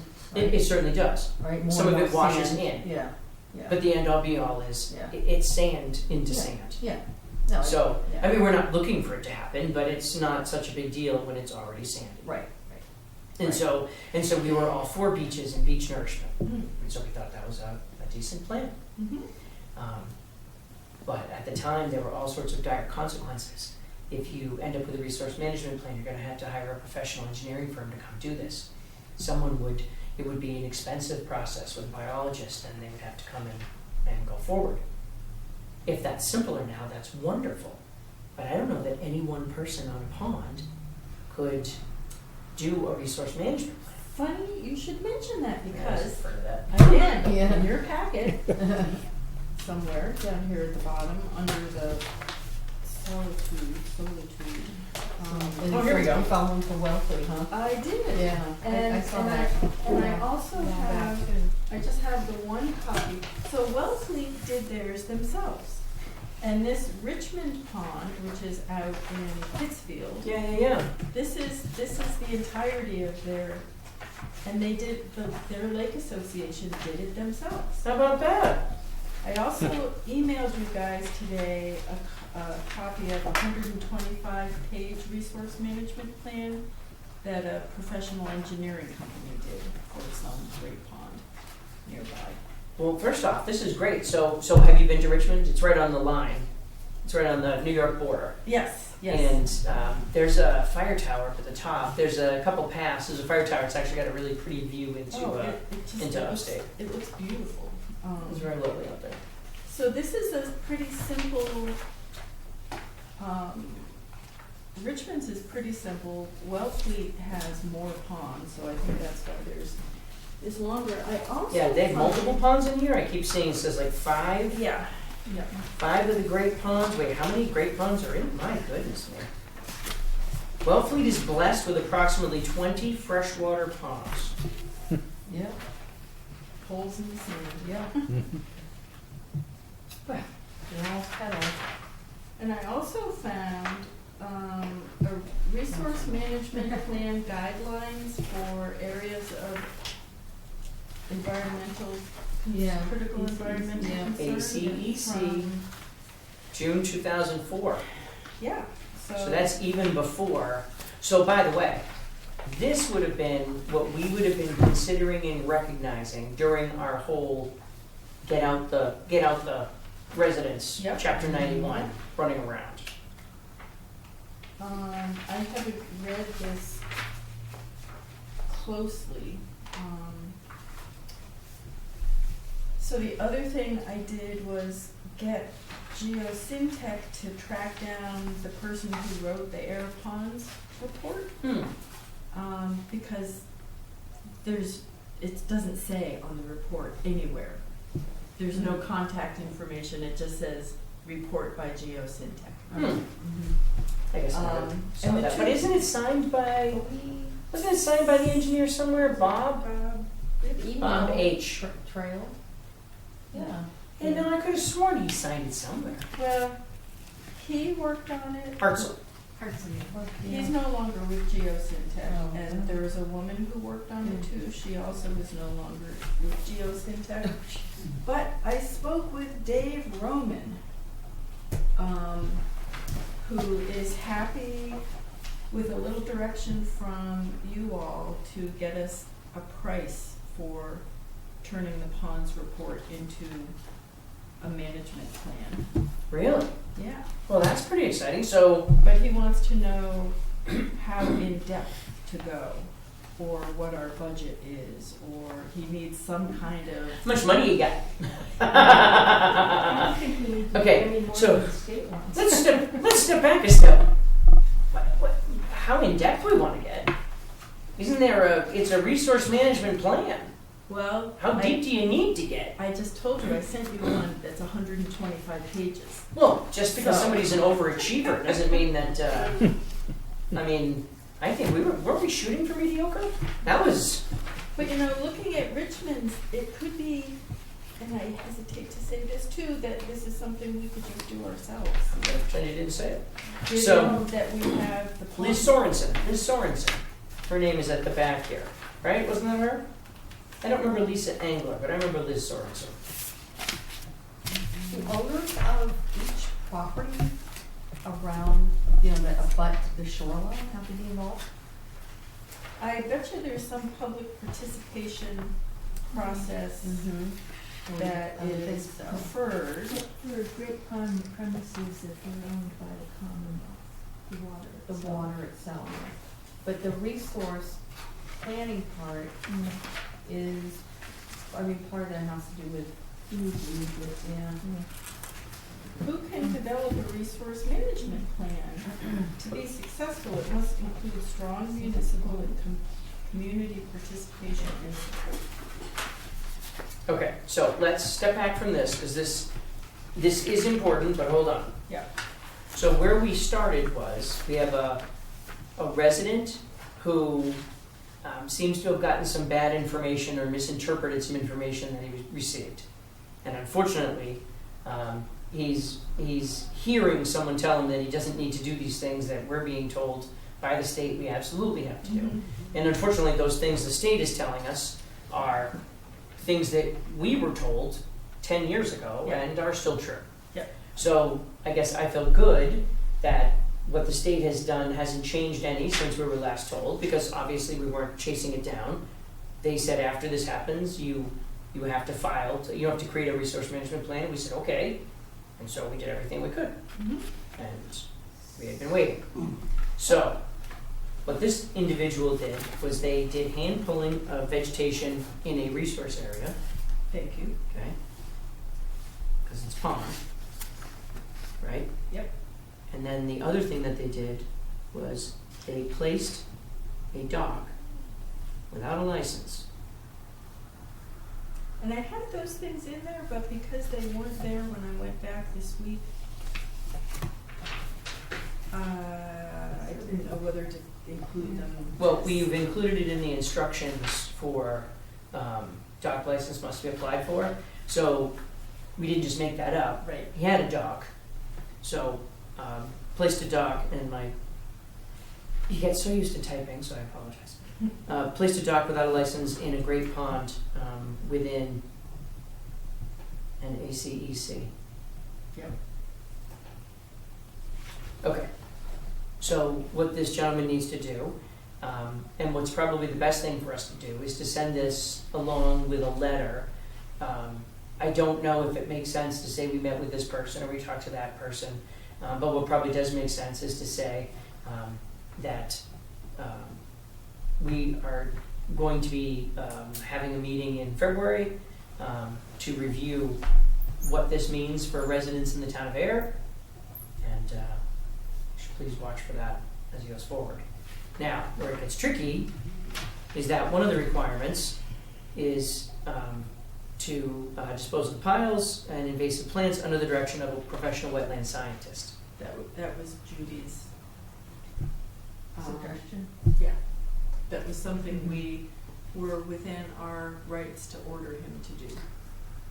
And we were also within our rights to order him to replace the vegetation. Well, let's talk about how we feel about that. So, do you have any thoughts on that? Nothing strong. I guess my feeling is that the vegetation is going to come back. It's not, I believe the vegetation will come back. However, I believe as we go around the table, we're concerned that what vegetation comes back is not the vegetation that was there. What was there? Cattails. Cattails. And, A little loose stripe. a little loose stripe and, A little the phragmites. phragmites, yeah, probably a combination of all three. So before we go any farther, are you familiar with those species? Yeah. Okay. So you should know that the Phragmites we see around here, in general, is the invasive Phragmites and not the natural Phragmites. There is a Phragmites that is native, just not the one you typically see. Purple loosestrife is definitely not native. Right. And over the years, there have been many attempts at controlling it, including with beetles, which were bred out at the University of Minnesota. Oh yeah, we actually had them when I was up at the other house. We had areas boxed off in the wetland, and we released the beetles out there, and they definitely ate the purple loosestrife. Cool. So years and years ago, working with the folks over at Natural River Watershed Association. And then of course there's cattails, which everybody loves. Mm-hmm. So if he tore those things out, I guess the question is, it almost bears, I would almost prefer that we state that, because I'm also concerned about what happens doing that planting. I'd almost prefer to say that the area must be monitored for the next year to determine what comes back in. And if it's invasives, then they will need to be removed. So I have one question, and this is just disregarding the behavior of the owner. That house originally, it was just not kept up over the years, and that's why everything started growing, right? Yeah. But originally, that house had some kind of shoreline, right? There were kind of rocks placed. It was probably originally some kind of area where you could, get into the water and go swimming and boating. Coming from a whole different sense of it, I would rather put a plan in place that allowed him to have access to the water, but also a plan to say that you can't remove everything, on the shore, but you can remove something and allow have a nice little area where you can, get into the water. But so didn't we do that under the RDA? Because remember in the RDA, we said that he would remove the busted up stone wall, Yeah. for lack of a better expression, right? Yeah. That was to create that access point. That's what, Oh, if I that- remember that's correctly, the that was the wall. point of it. So that's stone wall. Right. I mean, does Yeah, it, to remove the did he remove the rocks. stone wall? I couldn't really tell. Okay. Well, let me put it a different way. If he did remove didn't remove the stone wall, would that give him a place for him and his grandkids to get down into the water? Not before he removed the plants. He would have been facing a wall of cattails. So the entire end of his, It was really filled in. Oh, yeah. Oh, Yeah. yeah. Yeah, really, really filled It in. was probably, because I, used to swim by there, Mhm. and I think it was from the edge of the shore out, must have been 10 12 or to 15 feet Mhm. worth of solid vegetation. cattails. Yeah. Solid cattails, solid Phragmites. Yeah, So let me pose this to you. yeah. So what we're effectively saying is that that the method of asking forgiveness rather than permission works?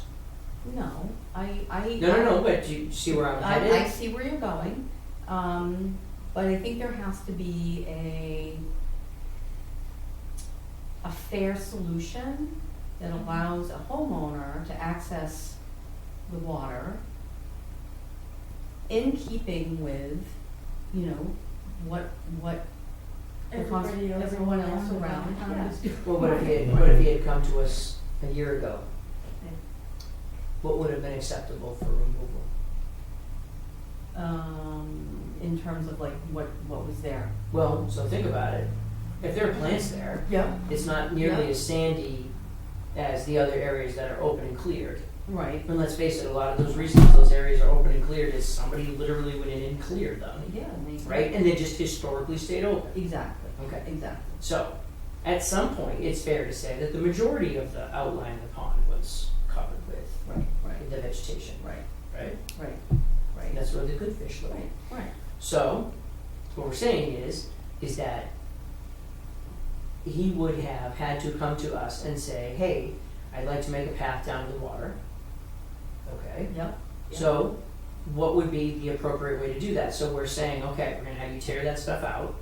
You're then gonna have to excavate or dredge it some small way, at least to clear out all the soil that the plants were growing in, otherwise they're just gonna grow back. Right. And then he's gonna wanna put sand down. Right. Right. So, that's pretty invasive.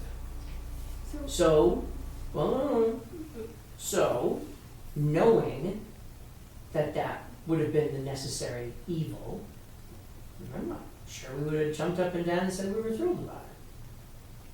So, I'm on the same page. Yeah, I'm not thrilled about it either, but I there has to be some fair solution and something that we can guide him on, I would hope, and, Well, and have checks and balances on. well, let's step back We're one. we're There actually allowing- doesn't have to be a fair solution. Well, we're No, allowing. no, I don't mean we to- can't be, we can't have, we can't do one thing for one house owner and another thing for another house owner, because we Which just house- allowed a beach to be built We on sure Sandy did. Pond. We sure did, but that Right. beach doesn't include taking out over at, Sandy Pond, the new house. new house. The new house. Remember how We we agree. said make a beach here? what new house? The bees. Snake Hills. Where you get Snake sun. Hill Road, Snake Hill Oh, Road. right. You know, Right? so, I But mean, hold we're- on, hold on. Yeah, But what did that beach involve? That beach involves spreading sand on the area that's up because there is no vegetation problem down into the water.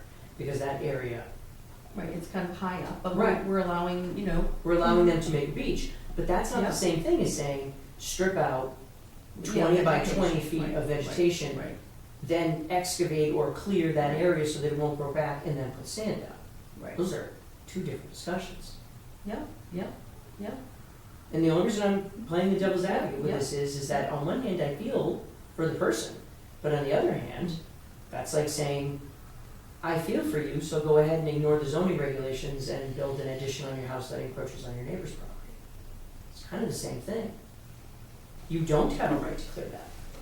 Yes, Jess? So, I mean, because I think I'd love to develop a plan that looks both coherent and fair. And this is something I was thinking would be an excellent thing to discuss with Judy Schmitz, because, if you were, say, this resident and you see other residents who already have historically cleared beaches, going in and clearing the new weeds. Maintaining, Yeah. in the water too. No, that's what I'm saying. Yeah. They're maintaining their beach Right. areas in a way that is actually not appropriate either. Right, so, but this is the thing, is I think that's where we need to develop a coherent thing that applies to everybody in a sensible way that works. And Okay. that we can reasonably expect. Because, in John Giammo, they threw in a dock this summer too. The new house over on Sandy Pond Road, they pulled it out once somebody mentioned to them, you have a dock license, but at any rate, this is gonna be Which one's John Giammo? that new house, right where the horizontal directional drilling comes into Sandy Pond Road. Oh, yeah. Yeah, It was outside the 100-foot buffer. the house was outside, The house was outside the 100-foot but buffer. the little dock that popped in. Right. was not. They had access to water? through the woods. Wow, through the way woods. back through the woods. Yeah, To grandmother's house you go. yeah, yeah. Yeah. You know, I know one of my next door neighbors eventually, she's elderly when that house sells. I can imagine somebody coming in and saying, hey, AJ's got a dock, Gugino's got a dock, everybody else has a dock. I Why think can't they I refer to have a you dock? Miss Gugino, but yes. Yeah. Okay, So, so, in other words, I think we need some coherency that elicits the support and participation of residents rather than creates. all right, first off, Like, and, yeah. I'm saying this in the most delicate way possible. Yeah. We are never going to get all Oh, the no, no, residents to agree. No, but. Right, however, Yeah. what we can do, to your point, and especially with Ms. Schmidt, here to discuss it, and in fact, maybe what we do in January is we actually set aside time in our first meeting in January to discuss our thoughts on this. So we prepare a letter for Judith and say, we'd love to see you in February, here are our thoughts. So what I'd love to do for that is to say, how many parcels are around the pond, how many have dock licenses, and how many don't? So that's a good starting point. How many have dock licenses and how many don't? Because- Type this up. Okay.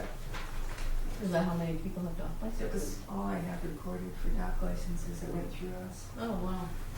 Oh. So we have here 20 Lakeshway, you have plus 1120. I don't know, it's got dates added after addresses. Oh, those are our meeting dates. Okay, thank you. Okay, so according to this, 1, 2, 3, 4, 5, 6, 7, 8, 9, 10, 11, 12, 13, 14, 15, 16, 17, 18. According to this, ending at 1/28/2010, there are 18 dog licenses. Okay, so how many properties are there? Does it include long pond? Yeah, but we really didn't get any. We had asked. one. It's a couple. Remember that, the Badger House, they were thinking of getting a dock license, but then they wanted to create handicapped access or something like that. They never came through with it, but. That's interesting. I thought they did have a dog license because there's definitely a dog. The Badger place? Yeah, it's on here. Here it says 22 Hibiscus D Badger. Did we do that? We did. There's 22 Hibiscus right there.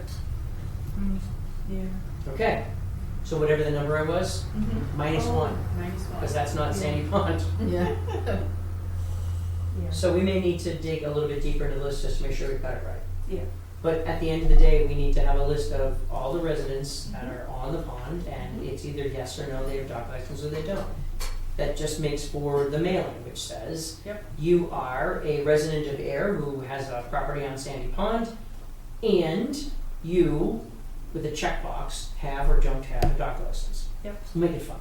And, we are holding a meeting to discuss dock licenses, beaches, and what's important around your pond, how we protect your pond as a resource. We're gonna have that meeting with a representative from the state, and in fact, what would be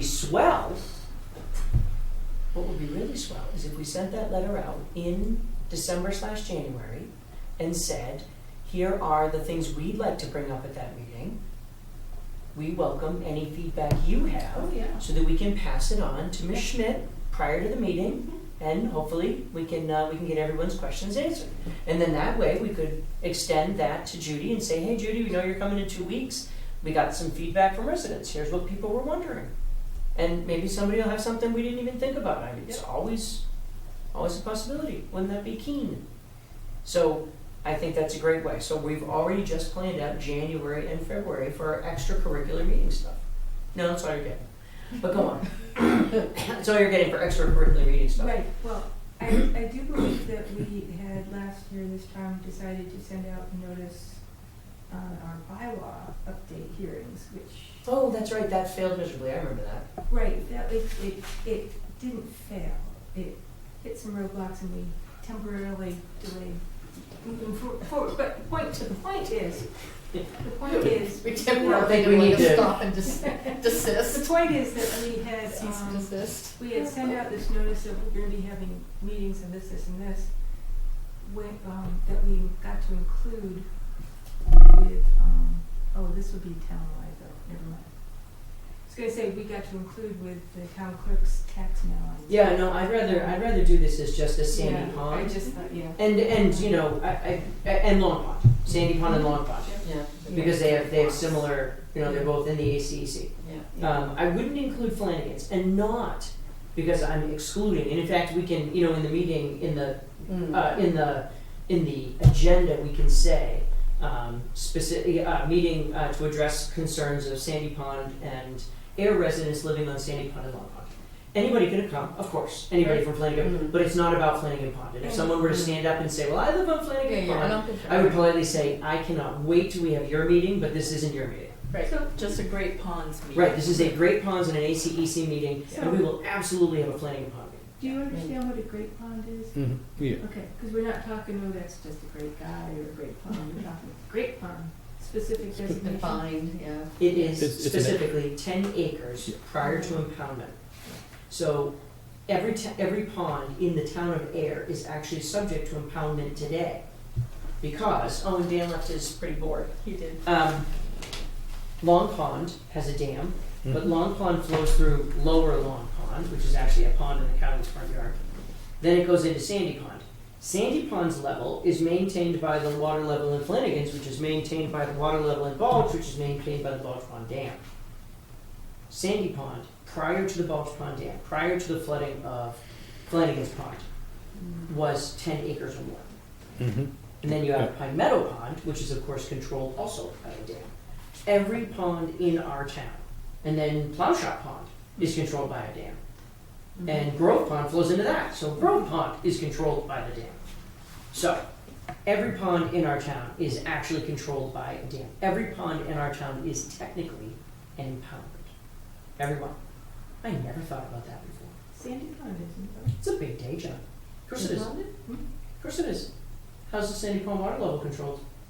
Well, now it's affected, but it was a natural pond before that, wasn't It was. Yeah. It was a great pond prior to impoundment, Yeah. but right now, Oh, Sandy but it's Pond affected. is Yeah. an impoundment Impoundment, because it's yeah. affected by that dam. Yeah. So, anyway, so the point is, what I'm suggesting is that we notify this resident that we are preparing an enforcement order to deal with the hand pulling of the weeds and the installation of the dock. However, the commission is planning on having a meeting in February with a person from the state who can address all the questions so that everyone in town is informed about what is needed for dock licenses and working in a great pond. And I think that's the best possible thing we can do. So sending him an enforcement order now, when we can't legitimately tell him what we would do, is not fair. Does that make sense? Yeah. Right? Yep. And based on the season, there's no worry that anybody's doing any swimming or Yep. putting a dock in now. Yep. Hopefully not. So that's my, does that make sense? So no enforcement order now. We're telling him that we're going to figure out what we're going to do. Okay. I have a question. Certainly. When people move in, Mhm. how do they know what they can and can't? Well, the first thing they do is they immediately go to the laws, the state laws. Yes. And they pass Because through, people are just they wanting to know. determine what's applicable to them, and then usually they write us a letter. No, what normally happens is if they don't have experience with it, then we later on ask them to stop doing the things they're doing they're not supposed to do. Right. So that's why he's upset, because he came in and thought he had a project to do. Right. Well, To get his- actually, I think what he's upset about is that he knows full well that he did something he wasn't supposed to do, and he seems to have gotten some either conflicting or mistaken advice from somebody at the state who said, no, that's not a problem. No. And so, unfortunately, what we need to do now is bring in a state person in the same room and say, so, Judy, we just want to make sure we cover this, and we're so glad you could come tonight. Judy, we have a couple of great ponds that are inside of ACECs. Can you please, and these folks here in the audience either do or don't have a dock license. Some of those people would maybe like to get a dock license. The last time we did this was 7-8 years ago. Yep. How do we go about doing it today? And that's what we need to discuss with Judy so that everybody in the room can hear the exact same story from somebody from the state. And we can capture it elegantly in our meeting minutes to say, per the discussion on February X, we learned this. And here's what our policy is going to be going forward. And that's why I look forward, not doing it tonight, but I do look forward to us having a section of a meeting in January, or we can even do it on the 28th, because everybody will be all fired up after Christmas. We can do it on the 28th, and let's talk about what we really are interested in. What are our criteria? What is a dock? What is a dock supposed to look like? What is beach nourishment? What is removal of vegetation? What is it when you see people go out with their bucket and they pull all the plants out that are growing in their area, in the beach that they wanted to maintain as a beach? Okay. What do we call all those things, and what are we willing to live with? So, and that's where it's going to get tough, because somebody who comes into us and already has a 40-foot beach and really wants it to be 50 feet, are we saying no? And somebody comes in and they have a wall of vegetation, are we saying no? Or are we saying, you know what, we've come up with a standard, and 20 feet is okay. And, okay, so, but now what about people who went beyond that? What's the order for that? I'm not as comfortable with the idea, and part of what I'm doing here is, I'm not as comfortable with the idea of telling them they have to have a professional wetland scientist. I'd be much more comfortable if we said, here's what the process looks like, and we're going to come by and inspect. Just for the simple fact that that professional wetland scientist is going to cost money, and I would feel much better if we, I mean, I am telling you to take 2-3 days a month kayaking on the pond for money. So, you're welcome. Do I have to? Right? Yeah. And I would even be excited if we came up with a number or designation that people put their dock license. Yeah. A little tag. Yeah. Interesting. Right? So that when you go by, you say, yep. Just check. But it should have a number on it. So maybe we get them made. And the dock license permit, gets stamped and put on. And then therefore you go by and you say, I went by dock 74 today, and here's, right? Because sincerely, how else do we do it? I know. Up to this point, my answer to your question of we need to make a standard for this would have been, I don't know how to even do that. Because what we had been told up to that point was that, this resource management plan was just out of the question for the normal people. Right. Super expensive. Didn't they keep saying that? That's not me remembering it, misremembering it. Yeah. Super expensive. You're going to have to hire an engineering firm. Boy, this pond in Canton did it, but they had a huge, I remember it was Canton too that they said. They had a huge pond management, a pond association, and they paid for it and blah, blah, blah. Yeah. Okay, well, if it's different, maybe we do create our own resource management plan, and maybe that resource management plan includes you are entitled to have a 10-foot beach.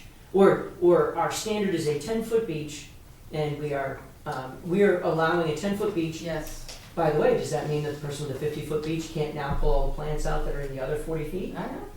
So I'll read let me read one little sentence out of this, because I just found it. Sure. It's really good. It says, management structure of the ponds is thus complicated.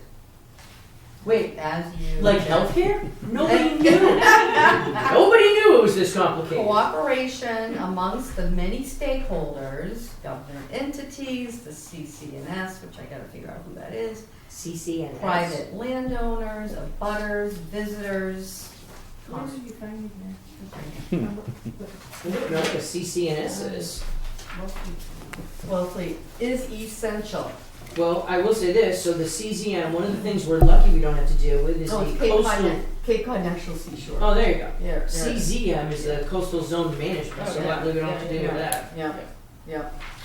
So, Yeah, are we on the same page? This is tricky, this is it's complicated. very tricky. I'm very disappointed that he went ahead and did this on his own. However, at the same time, to John's point, he just went in and pulled out that vegetation so he could have a beach like everybody else. Yep. So as disappointed as I am, I think to John's point and also to Bonnie's point, we need to set expectations. And maybe one of those expectations is to say, is to literally create pages on our website that say, if you live on Sandy Pond, please take a look at this page. If you live on Flanagan's Pond, please take a look at this page. And it can have general guidelines and rules for people who live on those specific ponds, Right. because they are very different. Yeah. They're distinctly different. And ultimately, it's the health of the pond that's, Mhm. and if taking a 50-foot beach and making it a 30-foot beach and giving this guy 10 feet that he can take out, maybe that's the Right. fair thing to do. Well, and that's and so now here's where, as you can imagine, the only problem that we're going to face is that we don't have the ability right now to go and survey and say, wow, there's one 50-foot beach on the entire pond. There's a bunch of 20 foots or 30 feet. We don't have the ability. I mean, we can do it from No. Google Maps Right. and take a look, Yeah. right? Yeah. So, for instance, way down the end, at the end of the first one, Sedgway, Hedgeway. Way down the end at the end of Hedgeway, there's a house down there. The occupant will remain nameless, but Susan's house, that's a giant beach that goes around her house. Giant beach. At least it was the last time I was kayaking in there. I don't think it's because Susan cleared it. I'm sure it was cleared a long time ago. But it also drops off a little bit over there. It's deeper over there. And then there are several houses that have stone walls. Mm-hmm. Okay. Well, at some point, some of those stone walls are going to start to fail. What's our plan for telling them what to do then? Well, most of our dock Right. licenses where Lovely we boathouse. included Built. beach nourishment, we also asked, is there a retaining wall? Because Right. the dock licenses for those were written specifically for repair and maintenance of retaining walls as well. So, Hmm. but then I guarantee there's at least one property over there Oh, that yeah, doesn't there are have a others dock that don't that have- has retaining walls. Yeah. So it makes sense for us to come up with a reasonable list of criteria. And also, because we can publish it on the website, and if somebody, and let's face it, most people nowadays, if they have questions, they go and they look it up. And so hopefully somebody could look it up and they'd say, wow, well, we have this retaining wall around Sandy Pond, and we went to that pond meeting, and gosh, those people seem nice. So they go on the website and it says that, they need to come talk to us before they repair that retaining wall. That would be swell. Yeah. That would be great. Most of the time the work that people do like that isn't that extreme. Right. So it would be fantastic if for nothing else than to talk to them first.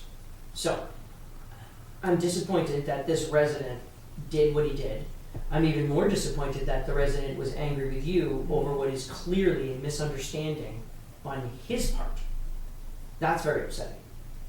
However, it does make sense for us to at least have our own plan in mind before we go and Yeah. because right now, again, this is great, but it doesn't pass the test, because if he says, okay, well, what about this? My answer to that is, oh, shoot, I didn't think about that yet. Yeah. Right? So we should at least have our own set of regulations and requirements Mhm. before we go and tell people Yeah. off the cuff. Yeah. Right? Because, incidentally, we've never required anybody to hire a professional wetland scientist to fix the area that they have. We have required professional wetland scientists to fix the areas that their foolish clients messed up. But we have never had to bring somebody in and say, no, you need to go hire somebody. Yeah, and that was something Judy suggested. And As I don't even have within our realm of. I don't even have Yeah. a problem if that's what ends up coming out of our meeting. Yeah. I don't have a problem with that. But I want us to at least have an educated discussion about it and really follow up on what all of our thoughts are. Yeah. Because it wouldn't bother me at all if we come out of that meeting and we say, gosh, we still don't know what we want to do, but I'm really glad we've come down to A, B, and C. Right. And then maybe we have another meeting, But it would be poor of us to, and not respectful of the process, if we just said, well, gosh, this is the straight line, let's just go take it. Yeah. Because we do want to make sure that people are vested in their ponds. And it makes sense that people understand, Yes. why they're doing these things. Why is it necessary? Yeah. Why is it a good idea? Okay, so, does anybody have any qualms with holding our enforcement order for this property on Sandy Way until we've had our meeting with Jude? So, do you want this back? Yes. Okay, I marked up the front. Thank you. Okay, so I'm super excited about that. So book time, please, in our December 28th meeting. Yep. By the way, the agendas have now been turned over. How happy are you? Can you imagine what a mess I would have made of those last few agendas had I been operating on my own? Oh. Well, you were swimming in the shark infested waters. Yes, exactly. All right. So let's do 3 things really quickly because otherwise we are going to go past 10 and we're not going past 10. It's been a really, really long week. How about, Let's talk about our Eagle Scout project. yeah, so down in your packet is a timeline and checklist for Eagle Scout Bridge I project. saw that. Right. Well done. Which Robert has not responded to. That's disappointing. It is, but he did secure the tripods to the ground and send me photos. He didn't actually do it the way we suggested he do it. Mistakes? So, He said there was nowhere to put stakes, so he dug some holes and put the legs in the holes and then packed the dirt back around them and moved the legs. Because that's what happens. So we could check off the next thing on his So little check off project number plan. 2? Yeah. Check off secure tripods to Yeah. ground. Yeah. Send weekly photo updates starting December 11th. Well, he I guess he sent the first He one. sent the first one, so I'll say that's a check, right? Yes. Yeah. You could buy No, it. you can have mine. I practically had it memorized. I hope so. It was clearly written to be stuck on a refrigerator. That's one page. I know. Honestly, I was secretly hoping he'd look at this with his parents and say, I can't do this. Well, it's wonderful that you laid it all out for him, and I hope that he does get a sense of the amount of work. I'm afraid that he may not know what he doesn't know yet. Yeah. Mm-hmm. Okay. And if So- if these holes aren't 4 feet deep, then he's not gonna do all this. Well, that's where For it nothing. gets. That's where it gets really interesting because those most likely. They are not. They just can't possibly be.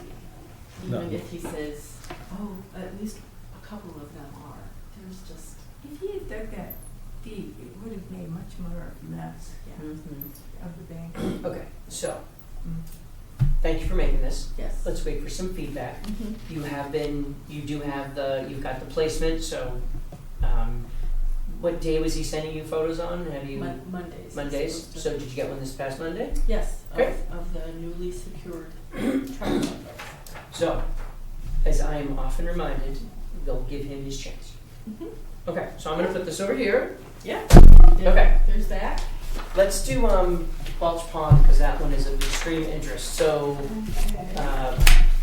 so they're planning to bid this out. Did you say? Yep. I talked to Mark about who the heck owns the dam. Damn. The dam? Exactly. Bulge dam? Bulge Pond Dam. Dam. The one we walked on the That's other side of the road with the great stonework. They're Remember gonna, the gorgeous stonework? yeah. So that gets affected? Did you? Hold on. Go ahead. Sorry. So there's the dam and there's the dike. Right. And they're Right. two different things. So, and I haven't actually, I kind of know where the stonework is and I know where American Superconductor is, but I haven't actually, Kings. the King's Plant. yeah. Superconductors on Devons. But it's moving to Kings. They're moving to Kings. Really? Yeah. They have a beautiful big building in Devons and they're Yeah. Yeah, Yes. the process. Oh, you didn't hear the process- whole story? There is a tax incentive to move there. And plus, they don't need the same amount of. So you have Huge skip tax town incentive. meetings. Did any of you see the economic development on John Oliver? No.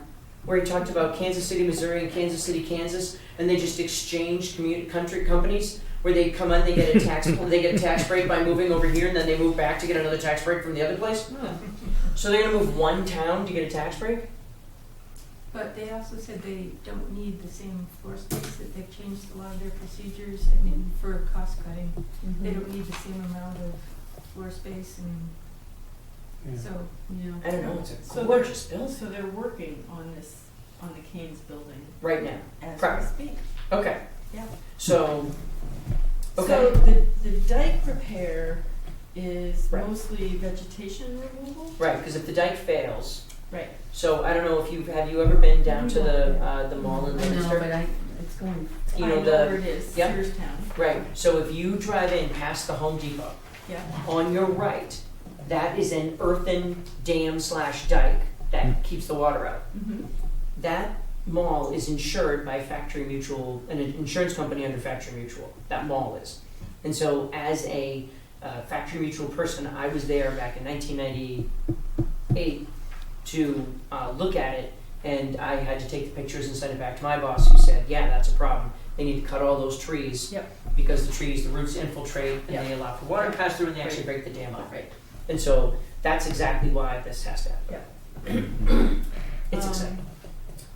Mark is pretty confident that that Mass DOT actually owns the dam, which is what 2A runs on top of, is that right? 'Cause it's a state Well, the highway. dam is on the other side of 2A. 2A runs on top of the culvert that connects this pond with the dam. In fact, it's actually right here on the plan. Okay. There's a little picture here on the bottom. Yeah. So there's the spillway that comes out under the road? By definition, the thing under the road is the culvert. Right. Culvert pipe, and then there's a spillway on the other side. Yeah. And then there was the dam that, as the chief was mentioning the other day. Flashboards. Well, it does now. Yeah. The dam had a wheel and gear system that Yeah. lifted it up and down. That failed, Mm-hmm. was not fixed, and so what they did was they put angle in there and they would drag the boards Yeah. down in, yeah, and then they pull them back out. Yeah, okay. Well, Mass DOT has done what he was calling a phase 2 assessment on the, where the road crosses the culvert and. Sure. So he's pretty sure that either Mass DOT or the state owns this piece of it, and that the town has ownership over the dike. Sure. Over the dam. But when you pointed at the road, so what about the part lower on the page? Who owns that? Yeah, that I don't know. Okay. And I'm not sure who does either. So here's what I would like, because this is what we talked about before, okay? So you talked to Mark about it? Yep. Okay. So do you feel comfortable that you could send an email to Robert and say, Robert, I spoke to Mark and the commission has agreed. We need to determine the ownership of the dam. Mm-hmm. Mark believes that it belongs to Mass Highway, but we don't know who it really belongs to. Mm-hmm. Please engage town resources to figure out who owns that dam Yep. before it fails and we're in a lot of trouble. can I ask a question? So how does? And I'm sorry, I would say we respectfully request. So how does, so work on the dike, this area, that's Mhm. all not, grayed out, Right. will eventually affect the dam? No, what that work on the dike does is it prevents that from failing and flooding Canes. Right, right, That's all it does. right. But then how does the work on the dike, how did we get into conversation about the dam? Oh, because, so what happened was for 15 years, Yeah, we've been talking about that dam. That dam hasn't operated properly in 15 years. yeah, And so it probably didn't operate for 15 years before that. yeah. So not only does the dam not operate properly, but as you saw, it's gorgeous. The stonework on the Yeah, other side is yeah, beautiful. Yeah. Okay, Yeah, but it's been the proverbial hot potato. yeah. So, No one owns it. right, Okay, well, you know what? Someday it's going to be undermined and someday it's going to fail. So we, as a conservation commission, own the water in town, and that water passes over a dam that ostensibly needs a plan to replace and repair. mm-hmm, I don't even remember when the last dam inspection was. Remember the last time they did a dam inspection, they inspected Calvin's dam on Plow Shop and said that it was failing. And Calvin said, good. Well, I don't want to paraphrase, but Calvin said, okay. But Calvin said, I'm not fixing it, but good for you. Yeah. I don't remember them doing an inspection on this dam, do you? No. So there is the Division of Dam Safety. There sure is. Yeah, and maybe that was the phase 2 that Mark was talking about. I'm not really sure if phase 2 of what. Well, I don't know if it's a phase 2 environmental. I don't know if it's so probably the best thing to do is to go to Robert and say, we need some help. Yep. We need some help. No one has solved, and in fact, I don't know if you feel comfortable with no one has solved this now for a long time, Yeah. and we really don't want to get caught with our pants down because something goes wrong at the dam, and we don't know what we don't know. Right. We need a list on our fridge right now. Yeah. Because if that dam fails tomorrow, who's going to step in? Yeah. Do you want to be standing there while the state's doing this? Yeah. Yeah. Okay. Yeah. That's good. Especially with American Superconductor over there now. Yeah. Can't believe we're giving them money.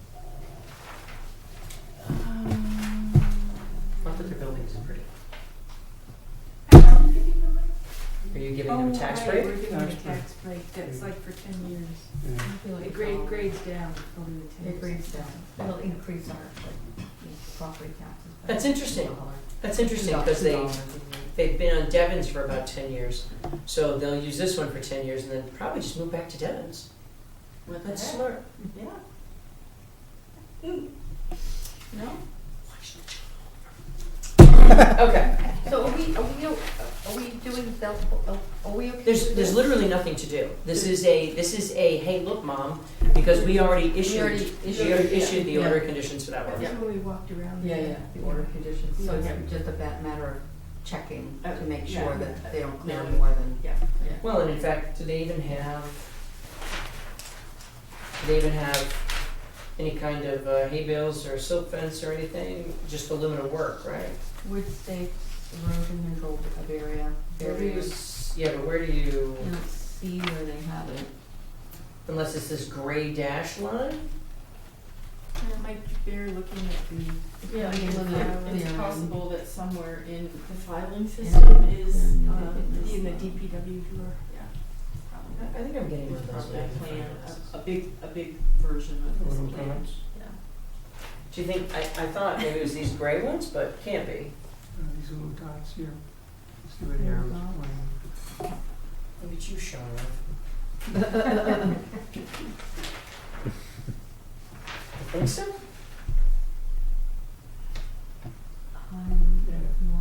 Oh, it does say erosion control barrier. I don't think it's the dots. I think it's that dark line. But it can't be. The dark line goes right through the area they're going to clear. Yeah, the dots go around the clear area. It looks like it's a Yeah, solid I guess it could be line. that really Yeah. tight. No, I think it's a bad arrow. I think George is right. It's the little tiny dots that are on the outside. Oh, So really? look at the line that goes all the way around the Oh, outside. Look yeah, how it yeah, looks yeah. fuzzy. Yes, yeah, Those are the dots. yeah. Yeah. Thank goodness for George's young eyes. Wow.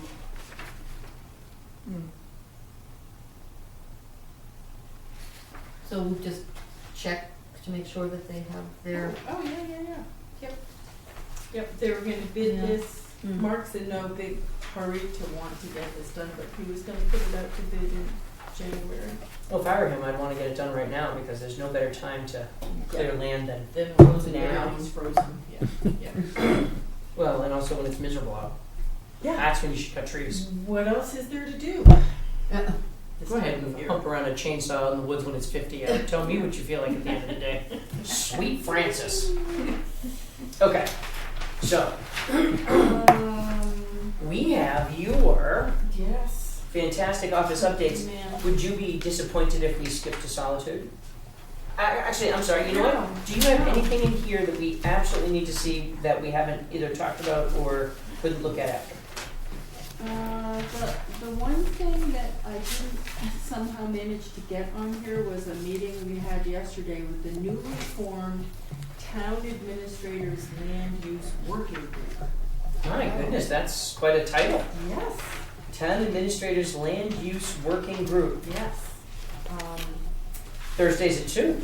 No, that's a Oh. different land, that's the land use team.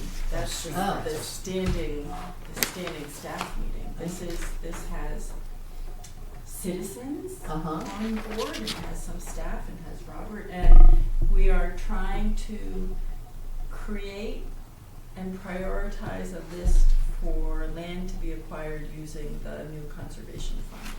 Great. Let's go after the Molten property. Yeah. The one he just decided he wants to start working on. Great.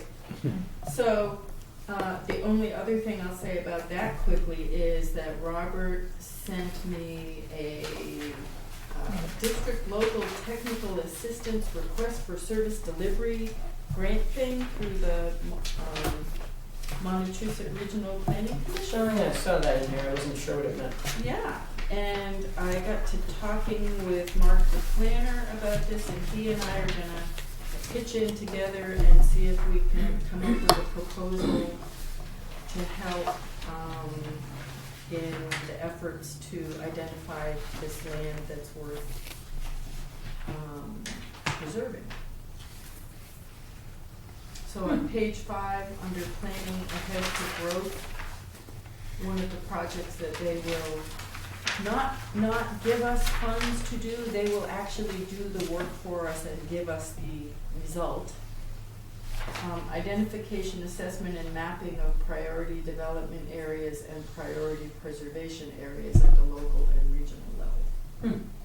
So this will help us. So they're offering us PDAs? They're offering to identify them. Oh, I just was making a bad joke. Go Um, on. Okay. PDA. PDA. Public display of affection. All of that. PDAs. Yeah. Sorry. It could come to that, I don't know. Based on the fact that no one's going to be on TV anymore, might as well. We have to get this done before Christmas. Of course. But it's a really simple, we really have to answer 2 questions and Robert has to write a letter. And that's it. And Mark has gotten every one of these he's ever applied for, so, Oh, No kidding. yeah. Well, that's nice. Yeah, 2 questions Mhm. for us? What are those 2 questions? the 2 questions are on page 7, I think. Here we go. What type of project is being project? proposed or considered? And how does it qualify? That's actually, those aren't really 2 questions. That's Yeah, why am I here? What was that guy's name? Remember the Admiral? Ross Perot's running mate? Oh, yeah. Why am I here? Remember that? He got right up and he was the vice president candidate with Ross Perot. yeah. Stockdale. Stockdale. Uh, Why am I here? Hmm. I was like, dude. Yeah. So this seems like, why the heck wouldn't we? Yeah. Yeah, right? Well, you have money and we'd like to know stuff. Right. Feel free to use that. I mean, I don't know if it's a winner, but So Beth Sudemeyer is on this working group, and we were talking about doing some higher level GIS stuff with weighting coming up with a list of priorities and giving them weights. So if connectivity is at the top of the list, and we want to give it a lot of weight, that would Mhm. influence the. right, that's one layer. Yeah. Yeah. That's a good idea. Yeah. So. Especially with, like we talked about, if there was a way to piece properties together. Yep. Yeah, I think that's a Yeah. great idea. And the rest of this is stuff you can read at your leisure. It's Oh, well, actually, there was one that we should probably talk about, and that is Wagon Road. Wagon Road. Yeah. So you've included some photographs, or you have them on your screen anyway. Yeah. Somewhere, let's see.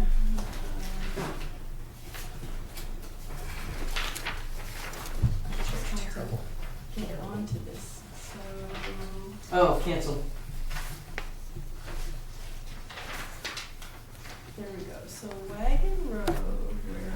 is that one there. Yeah, yep, So he wants to take the ones down on the hill yep, and those ones down there. right, and there are more, you know, there are more Just up keeps here going. on the hill, and there are more on the way to Suzanne's. So I guess I'm not sure, what's the problem with the trees? They're hazards. Define. They're going to fall on his house and his children sleep on the second floor, and if it were just him, he would take the risk. But he's not willing to risk the lives of his children. All those trees down that street are absolutely not going to fall on his house.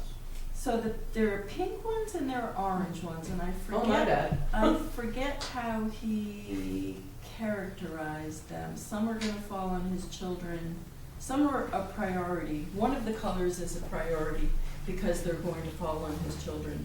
And the other colors, if they had to stay, he could live with that, I guess. Well, I respect the concern about having a tree that falls in your house. Yeah.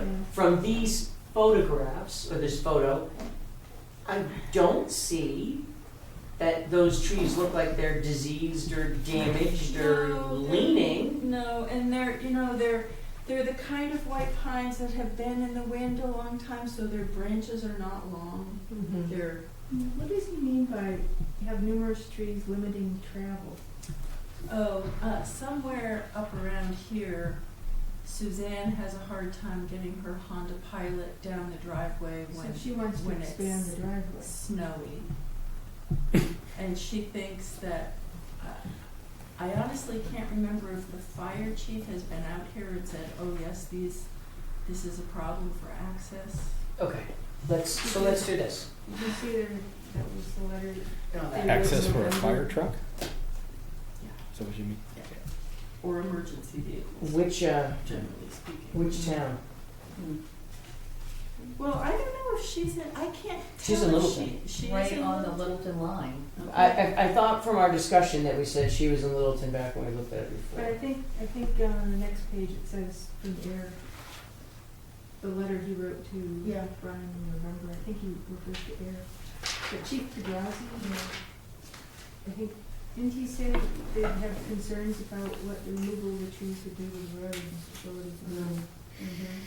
He asked him about it. Yeah, we think it's the Yeah. removal of those. Air Fire Department down here verbally recommending that they be removed. Okay, so, please just send an email to the fire chief and say, we understand from residents on Wagon Road that you had some concerns. You would like to meet with the chief or his representative to walk down there. Yeah. Let's just do this in person, if that's okay. Oh, yeah. Those trees look, so sometimes we have somebody who comes to us and their tree looks a lot like our microphone here, pointed toward their house. And we never have any problem with that. We say, sure, and how are you gonna deal with a stump? And it's a piece of cake. These look pretty healthy to me, and but at the same time, I can appreciate that Ted and Margaret would be concerned about them. However, I don't. I guess I would want the fire chief's opinion first. Yep. Because if the fire chief came back and he said, yeah, those all gotta go, then really there's no question. That's right. If the fire chief says, I'm not so sure, then we need a meeting on site to talk about it. Yep. The Staples are also wanting to close out their, Certificate of, they want a certificate of compliance. they do.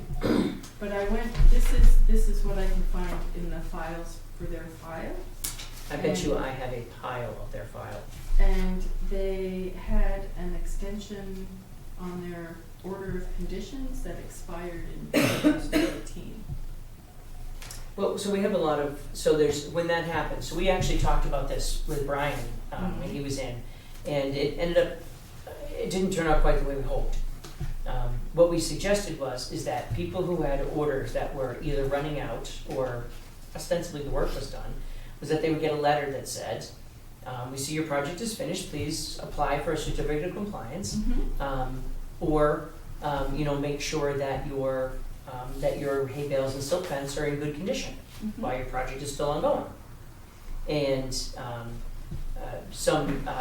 there were some folks it didn't get communicated the way we had hoped. Some folks took it as more of a threat, and that wasn't the intention at all. The intention was, let's close out your permit. Yep. So, to that end, we can probably revisit that. Let's make that a spring discussion, but for right now, the best thing for us to do is to see what the fire chief says about this, and then after that, if we need to walk this on what's the Saturday after the 28th, 30th? Yeah. If we need to walk this on the 30th, then Okay. that would be the right thing to do.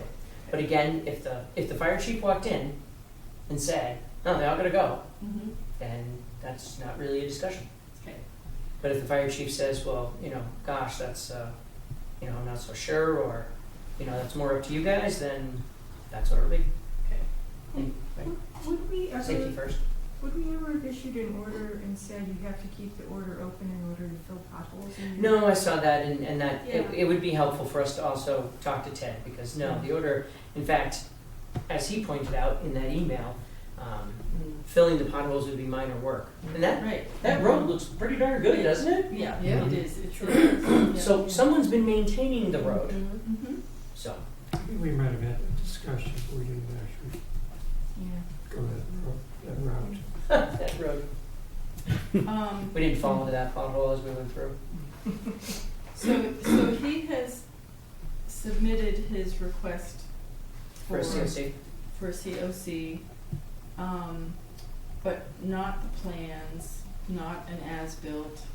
Okay, so first off, he works as an architect, so he can do that. So if that's what's missing, Yeah. so why don't we do this? Did you see, we did do that. And that was old. Based on field observations? Yeah. I don't think that's what I don't believe that's what his, But was an as-built required back then for that order? that's where we're going to need to find his order. Well, I have his order. I do actually have.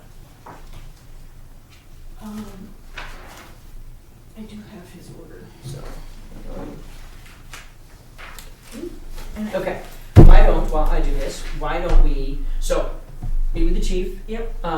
Feel free to write back to Ted, take 2 seconds and say, Ted, per meeting last night, Yep. Commission would like me to talk to the chief and discuss safety issues so that we have a clear picture from the fire department. We are anticipating that we will walk your property on the 30th. Yep. Weather permitting. And no, I can't think of a reason why we wouldn't walk it that day. But that way we can talk about his trees, we can talk about what the fire chief said, Yep. and we can also get into a discussion about any of the other pieces, potholes, Okay. etc. Great. Well, so let's just put that back in the file. Well, right after I figure out if he was supposed to have a plan, because I'm pretty sure he was supposed to have a plan. You do like the old extra special conditions. They're simple, there aren't 87,000 of them. They're, yeah.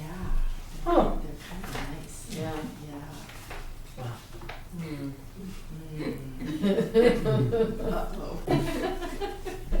Only of us can eventually free time revisit our orders, boilerplate, yet again. And yet again. Is the house up there just to the left around the corner? Yes. The house is On right. House to the Right. left, and then if you keep on going down the road, there's another house about 200 yards down. Mm-hmm. And this is the wetland right here. So the trees aren't gonna fall into the wetland, they're gonna fall across the road onto the house. Because the wind comes this way. This is. The wind comes different ways. Just one. Is it? Well, yeah, I think it does. The prevailing wind is Exactly. from the west here, generally speaking. Yeah. The prevailing wind. The prevailing wind, Yeah. yeah.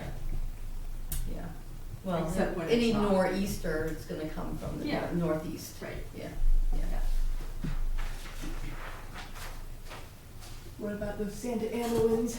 But the root system, if you look at those trees on the right-hand side, Oh, Look at the root system is, these are down in the, Yeah, in the they're wet. down to the These wetland. don't have any roots Yeah. on this side of them at Right. all, because they were cut off when the driveway was put in. mm-hmm, So And would I that said- make them more likely to fall for That the way. wetlands? yeah, Yeah. yep, they wouldn't, I don't think they'd fall. So the only way we can really tell is to stand under them and look up and see what side the branches are on, et cetera. But based on these, they look like a bunch of very tall, very straight, healthy trees. That was and I said to them both, do you have any idea how the character of this place is going to change if you cut all these trees down? I said, aside from the wetland conditions, this is really cathedral-like when you drive through or just walk on this driveway. And when those trees are all gone, well, we're just gonna have to live with that, they said. What Bill suggested on the sidewalk, if they absolutely had to take them down with their hazard, they would say, but you have to leave the tree trunks up 12 feet. Yeah, yeah, why not? Provide habitat. Why not? Yeah. There's again, this comes into the whole, there is no good answer here. So the real problem is that if these trees are not a safety hazard, then the appropriate answer is, at this time, until a forester came and identified them as dead or dying trees, Yeah. then no, it would not be appropriate to remove them. And any of that would have to be in writing. Yeah, it sure would be. Now, we've gotten letters in the past from foresters who came on our properties and said, Yeah. these trees are pointed in the wrong way, or there's a potential they could hit the house, and so therefore we said, okay. Great. I did ask them if they had talked to a tree removal company for an assessment of these, and it was something they were going to do. So, Yeah. The guy that gets paid to take them out is gonna tell you to leave them. Well, you did also Right. make reference, we have since had a tree specialist to our property who confirmed these trees are a danger. But again, we would need to see.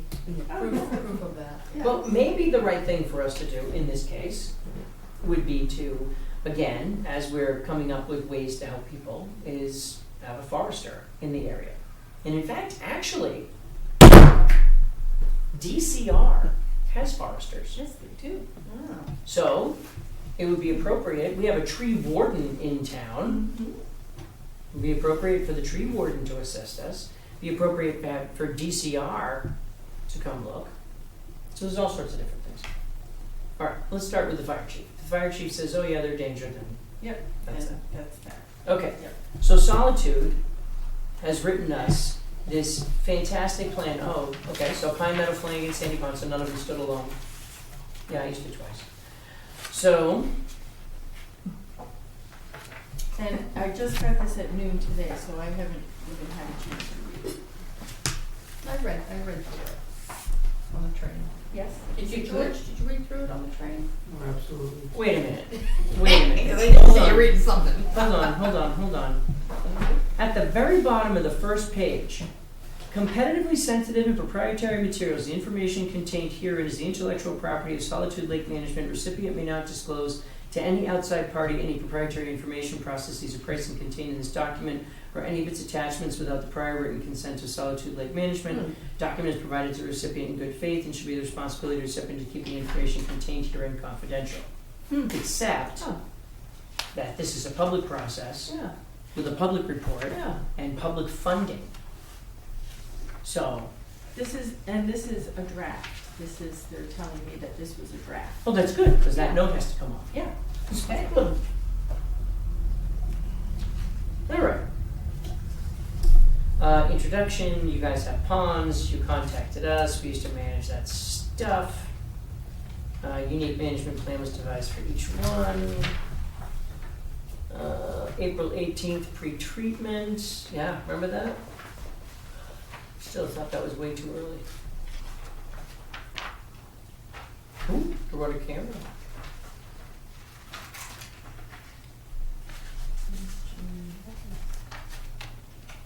Pine meadow, water milfoil, variable milfoil scattered throughout the entire pond.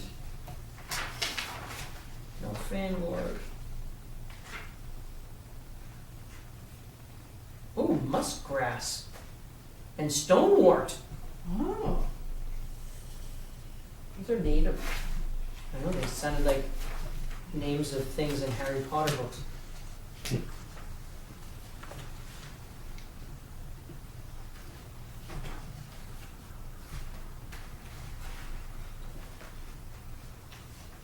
Alright, herbicide treatments, multiple treatments.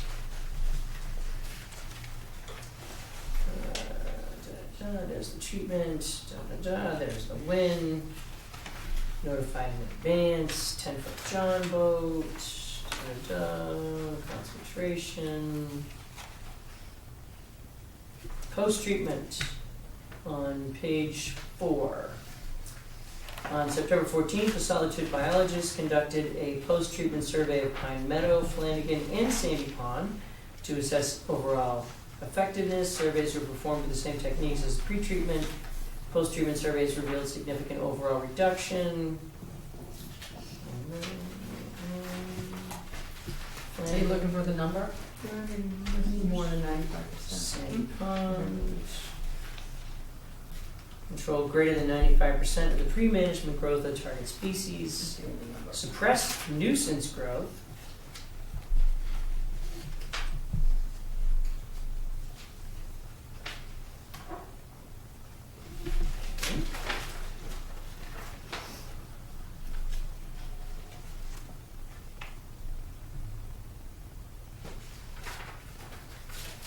Alright, then we got a plan. Pre-treatment. Really does work well with the GPS.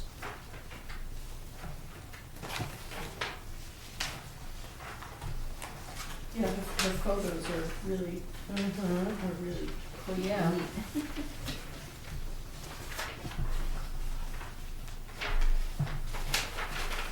Can I take a picture of your house, Jess?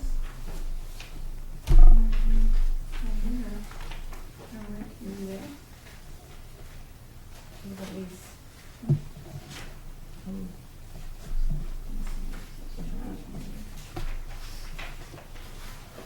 Why did they call Pine Meadow Oh, U? there's Annie's house. S for Sandy, F for Flanagan, U for Pine Meadow. It's queer. Well, I think it's on Upper Flanagan's in some places. I guess, but they put Pine Meadow in all the other spots in here. And they didn't want to call it PM.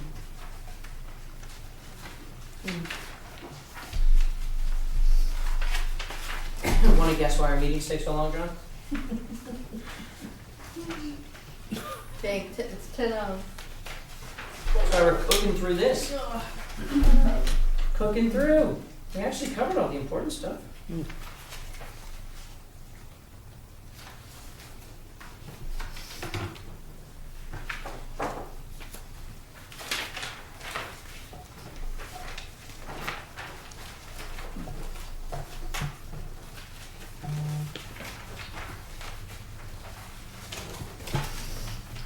Well, I must say, I did go kayaking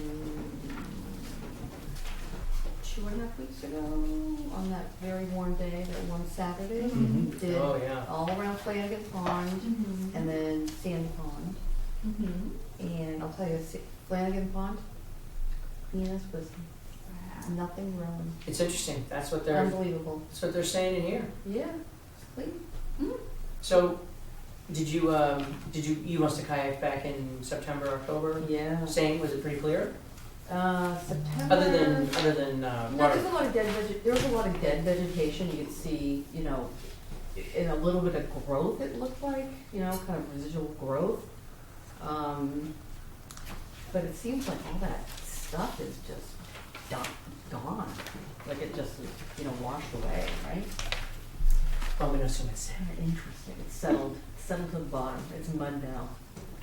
It's settled. It's mud. Like so many people do. It's settled. It was a topic earlier today. Tape grass? I think Wow. you kayak over there. Yeah. Did you know that? Did you see that? Did you? Yeah. Tape grass. It's over here by Franny Yeah, yeah. Callahan's house. We have to get over there before. Yeah, it's pretty thick. I could not have told you with any certainty that that was anything different than pickerel weed, which interestingly is not listed on here. So is pickerel weed tape grass?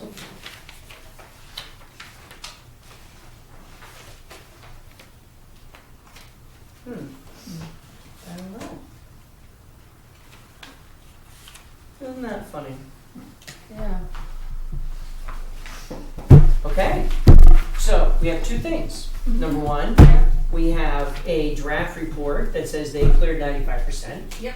We have a conscientious observer who says that all the vegetation is gone. And we paid them for everything, right? Except for the report. Except for, there's $1,000 How's that? that we haven't gotten a bill for yet. Anybody have any comments or questions about the report? One thing is we had also, you had wanted to ask for a notarized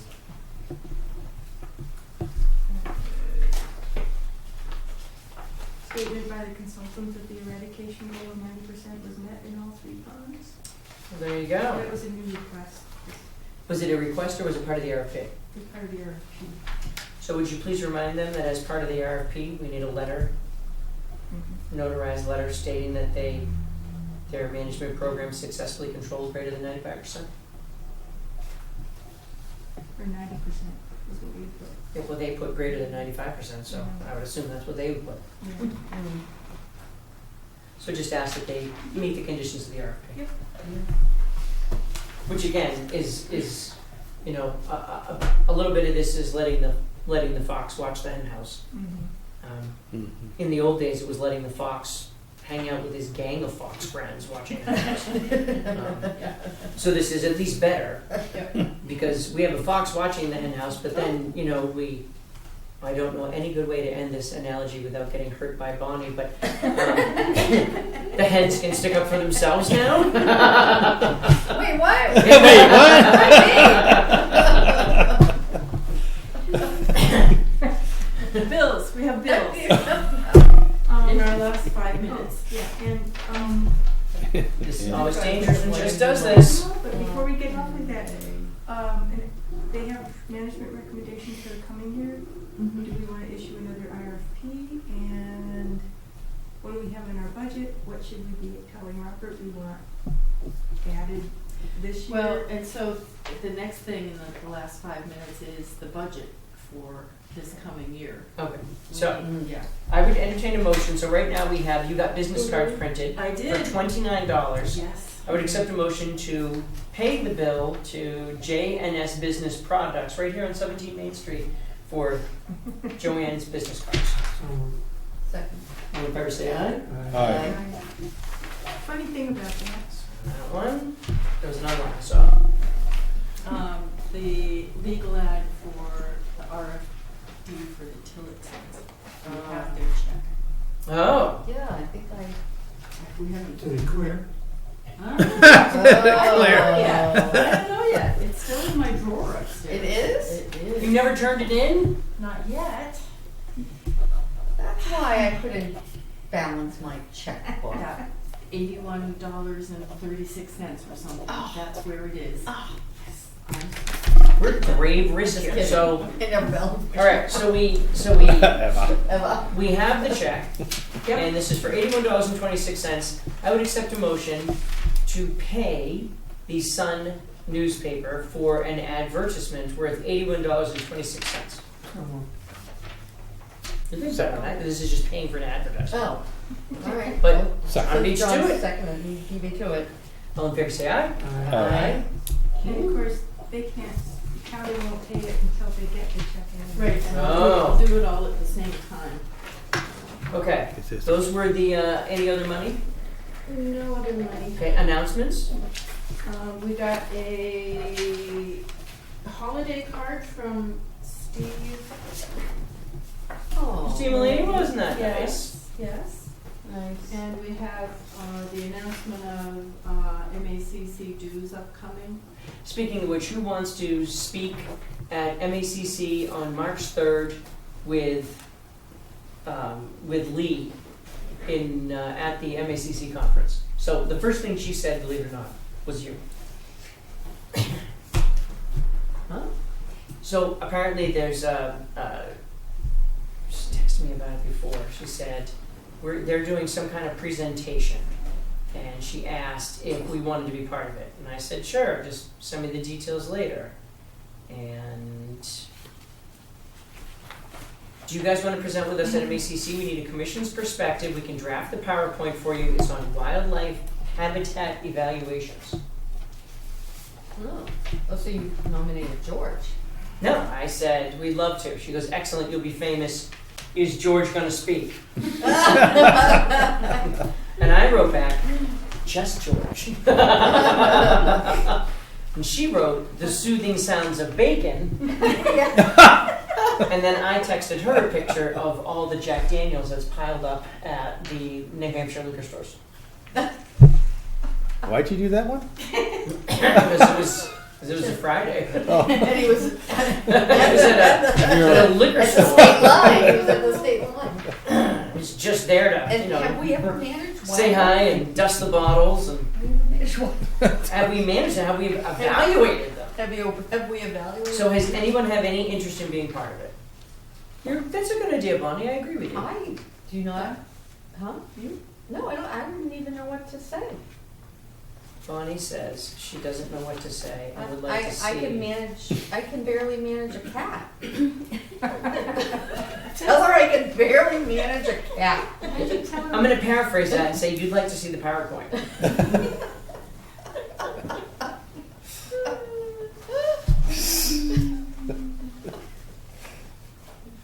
So I'm going to have her put both of our names down.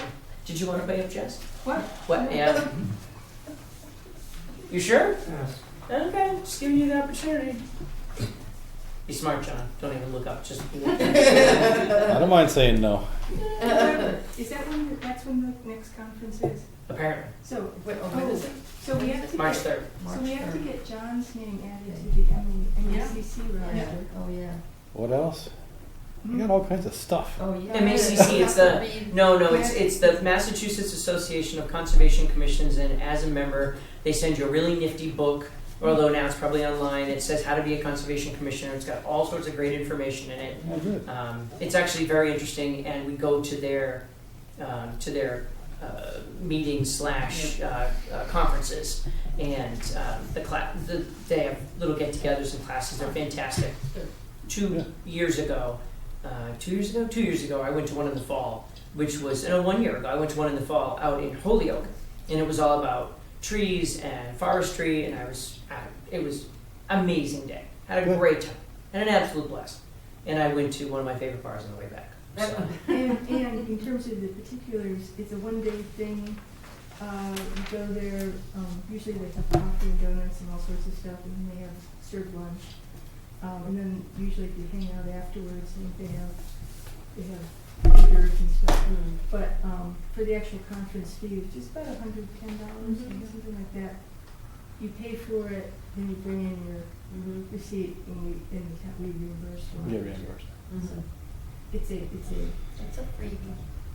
and it's But pretty just- interesting. It is. It is kind of a day, like an all-day I affair. went to the one in the fall, and it was Yeah. Mm-hmm. the fundamentals. There was an 8-class series that you take and get a certificate. You're an officially certified conservation commission.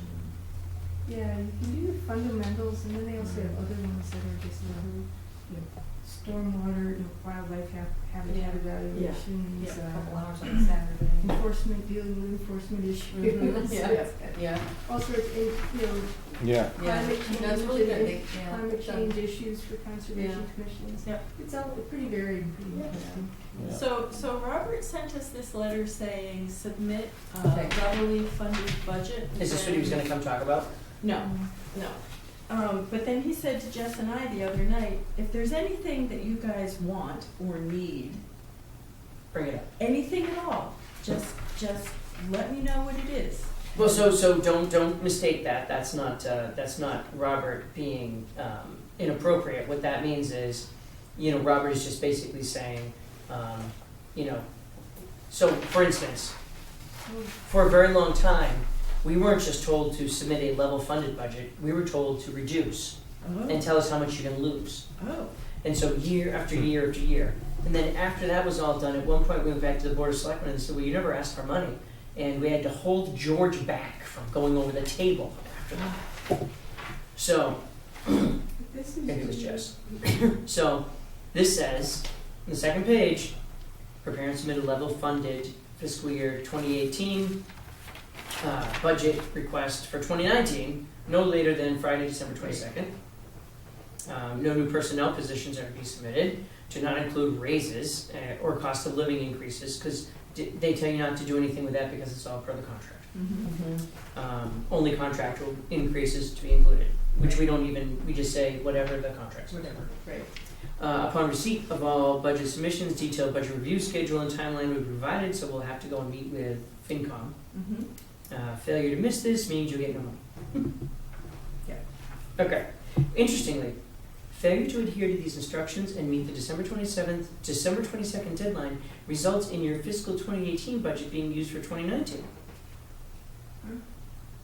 So the first item is prepare a level funded budget, Right.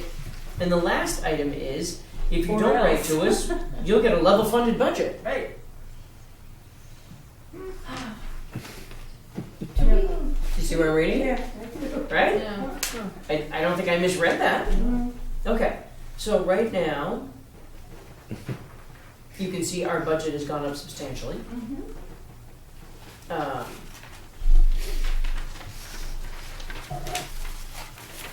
And 2018 versus actual versus budget, yeah, we're not quite halfway through, right? We're 5 months out of 12, so that's about where it should be. Okay, so wages make sense. Actually, something doesn't make sense here.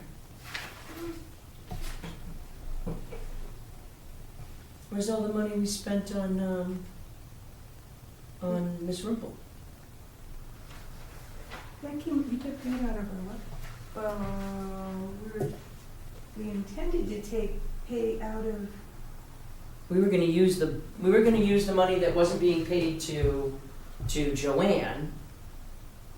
well, we were gonna use the money that would normally go into the budget had we still had an agent, a regular agent. That's what I mean, right? And then anything over that, for that week period, or that went beyond what was Right. budgeted for salary, we would take from the wetland fund.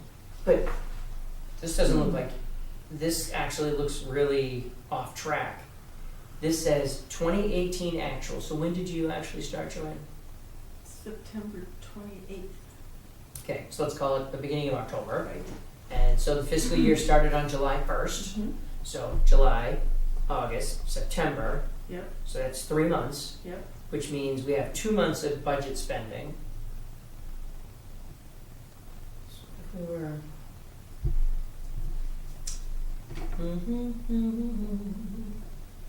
Services, it's not under services?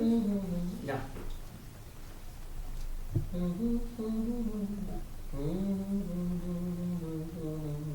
So Are you sure? what's the 15,218, which is a huge number compared to all the other numbers For over the other services. years? Yeah, I'm sorry. I'm agreeing with you that 15 for services makes sense if that was what we spent on But that would On- be, Kate. Okay, But the number that's up here for conservation agent wages doesn't make sense. Because it's 2.5. It should be almost double what it shows here. Lisa. Okay. Here's what matters. We know that we have a budget line item to pay you and you're getting paid. I am getting paid. Okay, It's a so, lovely thing. so that's big. Yeah. Okay? There's a zero budget for overtime because there is no overtime. That's In right. fact, that's kind of a trap. Did you use the overtime budget line? Yes, then you're in trouble. Yeah. Why did we have overtime in 2016? I could not begin to tell you. The only thing I can think of is that our agent worked overtime hours, complained about it, and then was paid overtime because you cannot not pay people overtime. So for instance, in our company, we have a no overtime policy. If you work overtime with permission, you get paid overtime. Mm. If you work overtime without permission, you get paid overtime and then you're fired because you were told not to work overtime. You can't not pay them. You can't say, you weren't supposed to do it. You have to say, oh, you're right, you did work 45 hours, but you did it against company policy and now you're terminated. But here's your 5 hours of overtime. I hope it was worth it. Yeah. We were signing his timesheets, but I don't remember signing anything that was. I don't either, so the only thing I can think of is it was something that happened beyond us. These days, Robert's signing, Yeah. Joanne's time. Yeah, that's Oh, isn't nice. that nice? That's nice. Yeah, this is Yeah. very nice. That's- And Kevin's very good about looking at the timesheets and, yeah, because my Dealing hours with- are kind of Of course they weird, are. and he had to add a Saturday line, because. Oh, is it? None of the other timesheets had a Saturday line on it? Yeah.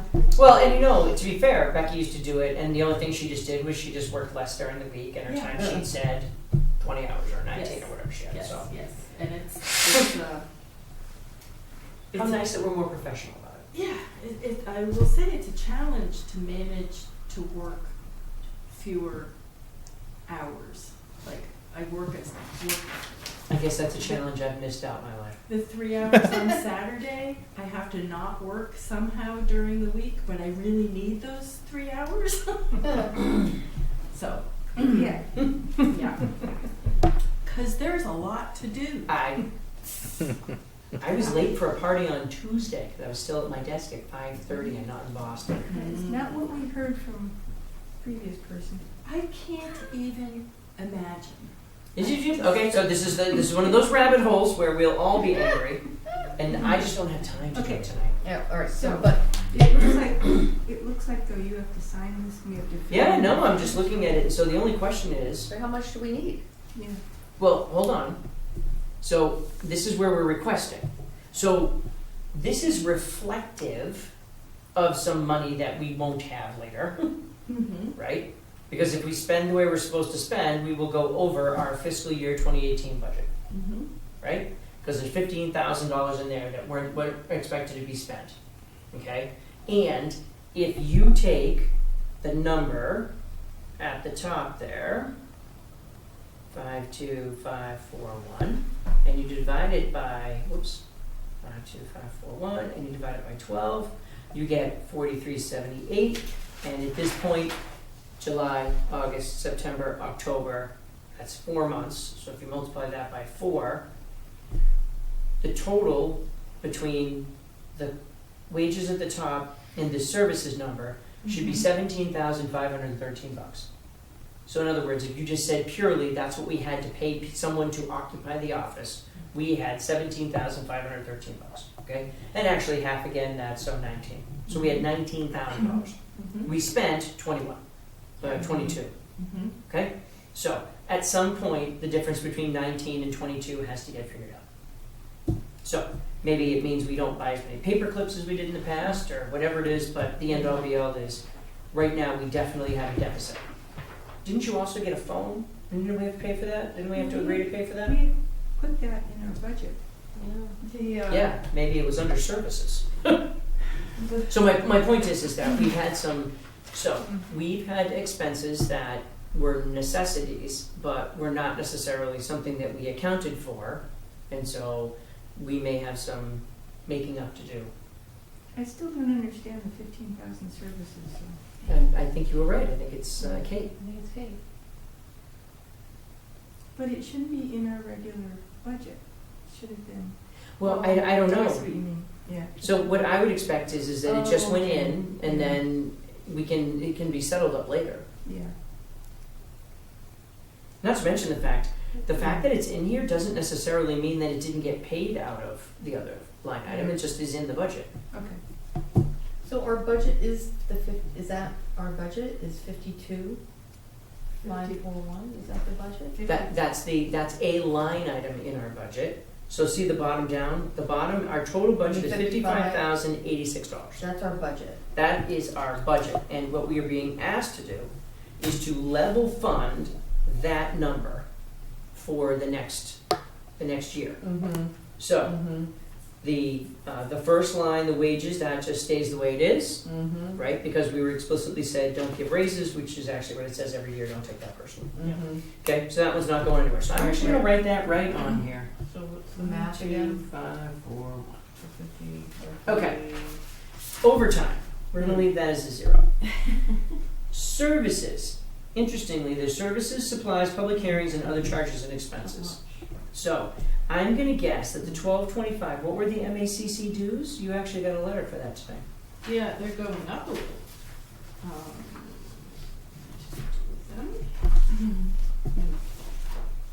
While we're at it, so there's $870 on here for services.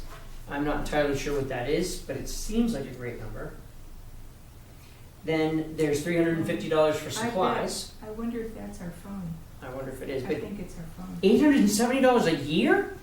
Well, no, it's it's supposed to be $55 a month. It's supposed to be just, it's like So $600. $606 a year. Yeah. And the phone itself is free. Right.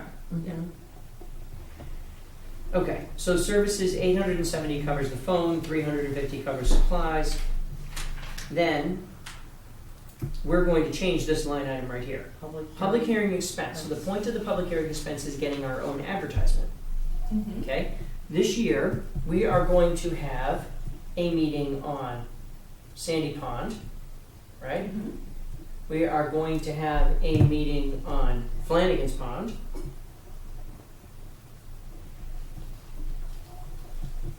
We are going to have so when was didn't we say we wanted to have a beaver meeting? Mm-hmm. Didn't we want to have a meeting for beaver education? For people education about beavers? Mm-hmm. That's 3. And Bylaw. Bylaw. so, Oh, but we do have to have, we have to do the policies and procedures on the conservation fund at some point. Yes, Mhm. and that was brought up at the Mm-hmm. working group. conservation fund policies and procedures. So right there, that's somewhere in the realm of 4 times 80, which Yeah. is $320. Yeah. So we should probably say that we need, if we already had 100 in there, Yep. right? We need, let's just call it 400 more. We'll call it 400 because then that way it covers us for, another meeting that we need to have. Because I don't think we haven't spent any of the public hearing expense money yet. So that's one of those meetings, and then 400 covers us for 3 more plus a meeting we're not thinking of for next year. Right. Okay?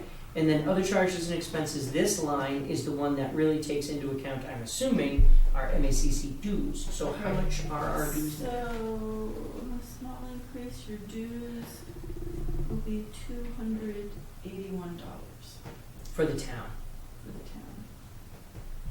And I think that line also includes mileage, which Oh. you should be doing that every quarter. I know, and I'm keeping track of it mostly, and I haven't figured out what to do next. Spreadsheet. Yep. No spreadsheet. There's gotta be an example of a There computer. probably is somewhere. Are you a spreadsheet person? Yeah. So if you want to, just whip one up for the next meeting, show us where you're coming with it, and pop it up on the screen, and that way it'll be too late to vote for it at that point. Yeah. Okay, so it's what, 53 cents, 54 cents a mile? Somewhere in there. Okay, the town is 9 square miles. So, It assuming you travel 30 miles a week, it is amazing how, I wish I had my little logbook in here. It's like, how did that just come to 15 miles in a day. in a day? Okay, Yeah. all right, so let's say 50 miles a week. Mhm. Okay, 4 weeks, that's 200 miles a month, right?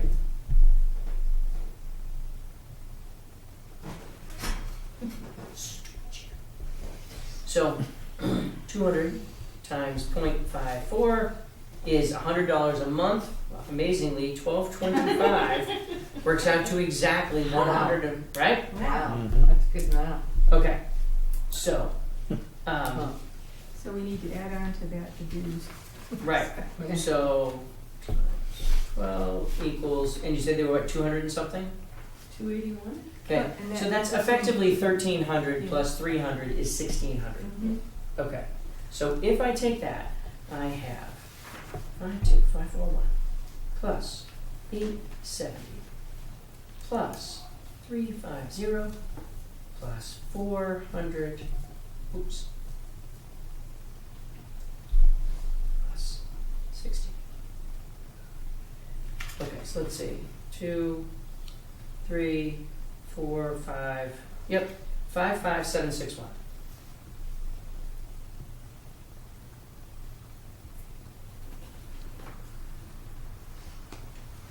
I didn't eat.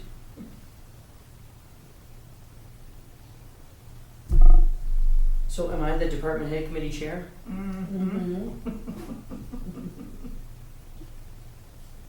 14, right?